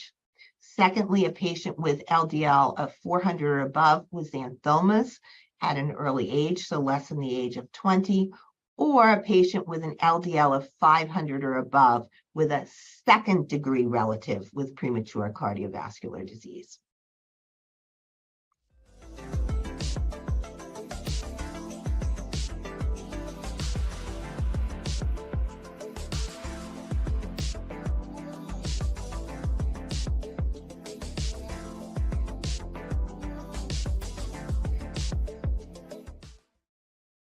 Okay. Actually, it is that patient who has 500 or above with a second-degree relative with premature cardiovascular disease. If you have a patient who has an LDL cholesterol of 400 or greater and a parent with clinically diagnosed FH, in all likelihood, they would come out with a Dutch lipid score of above 8. However, we would recommend getting genetic testing. Same thing with the LDL cholesterol of greater than 400 with a xanthoma less than 20 years of age. The key here is that you've got, for the correct answer, is that there's a second-degree relative with premature cardiovascular disease. And I clearly did not tell you about that, but that would be the key for that. And then finally, the highest LDL cholesterol levels occur in patients with which of the following?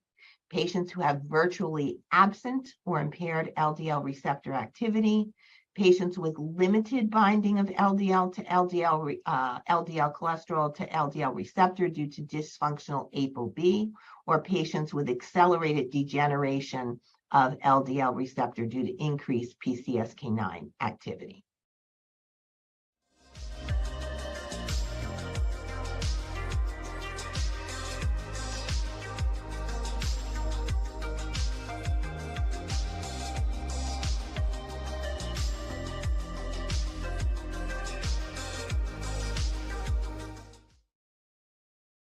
Okay, and the answer is virtually absent or impaired LDL receptor activity. Okay, so those would be the patients who have null mutation, so less than 2%. So they have virtually absent.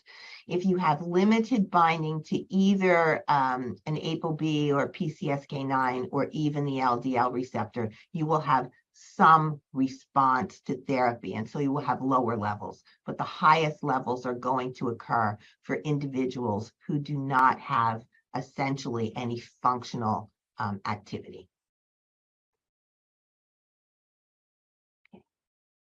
All right. Thank you so much, Kathleen. As always, such great information. And we've had quite a few questions come in. So if you're ready, we will begin. Okay, ready. Yes. Do you consider triglyceride levels too? If a patient has an LDL of 180 and a triglyceride level of 300, would you place the patient on medication?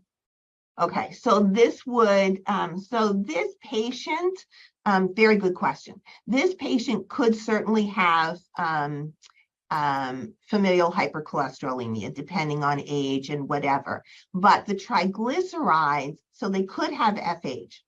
They could have something called familial combined hyperlipidemia, where we see that the patient has high triglycerides as well as increased LDL cholesterol. That could be genetic or it could be environmental. So the patient's overweight or the diet's poor. So depending upon their other risk factors, I would certainly consider putting them on a statin. Okay, so if they had an LDL cholesterol, triglycerides of 300, likely, particularly if there's a family history of earlier heart disease. The other thing is I can delay their treatment for 3 months or so, having them really doing aggressive work with diet and activity. But yes, I would consider that. Perfect. And this leads into the next question. With HoFH, how important is diet? Okay. So overall, diet is important, okay, but it is not the key therapy, okay. So even though we talk about a heart healthy diet, we do not say we're going to send you home, put you on a diet, okay, and then come back and have it treated. You need to be treated immediately. Now, having said that, again, we won't want you having red meat or lots of saturated fats. So just in general, a heart healthy diet or a Mediterranean diet type, but no, that is not first and foremost. And you mentioned during your presentation about basically seeing a lipid specialist. Obviously, we know those can be rare and not just every cardiologist has this training. So how would you go about finding a lipid specialist? Mm-hmm. Many are not familiar. Yeah, that's an excellent question. So one thing that you can do is you can look under the National Lipid Association, which is www.lipid.org, and they have listings of all of the folks who are lipid specialists within the country. Okay. Perfect. Oh, easy enough. And do you know if all insurances are now covering genetic testing? So I can't tell you that every last one is covering genetic testing, but I will tell you that there has been an upward trajectory for that. And so we don't have the problems with it. In general, what would happen, at least in our facility, is our genetic counselor, the staff would call the family and they would then intercede and see if genetic testing is covered. I will also tell you that a number of the companies that will do the genetic testing will often waive the cost for this. Okay. Perfect. Okay, that's helpful. Question. So. Okay. And somebody asked, realistically, what's the percentage of people actually getting LDLs less than 100 with HoFH? That's an excellent question. So I can tell you realistically, probably very few. I can't even give you a percentage. We don't have within our clinics, nor within my group of people, within the National Lipid Association, do we really have people at goal. It's just to get them. If we can get them close to 100, boy, would we be happy. But I have not yet seen that. I'll probably be long retired before I see that. However, I will say that there is such hope on the horizon now with all of these newer therapies that I think we're going to be able to see this in the future. Oh, good. Well, there's more to come then. Yeah. What about statin therapy during pregnancy? So the question is, if a patient's pregnant or trying to get pregnant, would you temporarily hold statins? Would you change the algorithm altogether? What do you do? Okay, so that's an excellent question. And so up until very recently, meaning maybe 2 years ago, we said no statins. And if you were planning on getting pregnant, we would recommend that you stop your statin 3 months before when you're trying to conceive. And however, the data has been showing that the statins are not, particularly pravastatin, is not damaging to the fetus during pregnancy. So that pravastatin has been recommended for several patients who have homozygous familial hypercholesterolemia. One thing that you can do is you can do LDL apheresis throughout pregnancy. So that's not a problem. But every other medication in general, we still take them off of it. And quite frankly, unless they're HoFH, in our practice, we don't add on pravastatin. Oh, perfect. And then certainly not during breastfeeding. Okay, no statins during know. breastfeeding because it can cross the blood-brain barrier. Perfect. So we talk a lot about LDLs, and of course we touched on triglycerides. Where does total cholesterol then come in?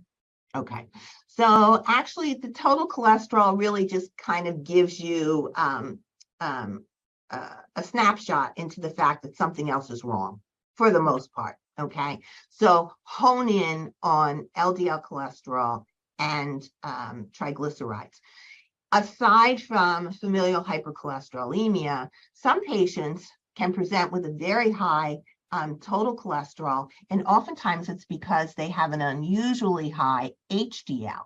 Okay, and so they're being sent to the lipid clinic because they have this total cholesterol that's high. But it can be the problem is that the HDL cholesterol is high, and that's calculated in that total cholesterol. Now, that doesn't mean that they're not at risk because they have high HDL, because we're finding that sometimes patients who have high HDLs, it's dysfunctional, and so they are not protected against coronary disease. Oh, well, that's helpful to know. Thank you. What about any over-the-counter medications that you recommend in your treatment? Okay, so I recommend no over-the-counter. Okay, so I do not recommend red yeast rice. Okay, that's a big one. Coenzyme Q10, oftentimes folks will recommend that, particularly if patients have some myalgias, and can it help with it? The data is really controversial. I mean, it doesn't really say, it doesn't hurt, but it really doesn't help. So you can use that, but nothing else. And what about, I'm going to throw this in here just because, not for treatment with LDL, but for higher triglycerides. What about over-the-counter omega-3 fatty acids? And the answer would be no. And that is because you need anywhere between 12 and 20 per day for that to do some LDL lowering. And then you find that there are a number of impurities that are there.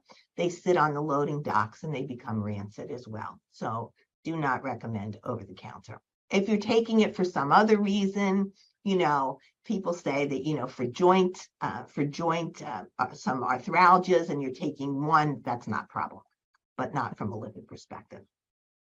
Excellent. Well, there's so much out there, so you never know what to do with all that. Right. Well, that's all the questions. So very good information. Thank you so much again. I glean something from you every time I hear you speak, Kathleen. Oh, well, great. Thank you, everyone. Absolutely. Thank you so much for joining us, Kathleen. All right. So we have made it through our day.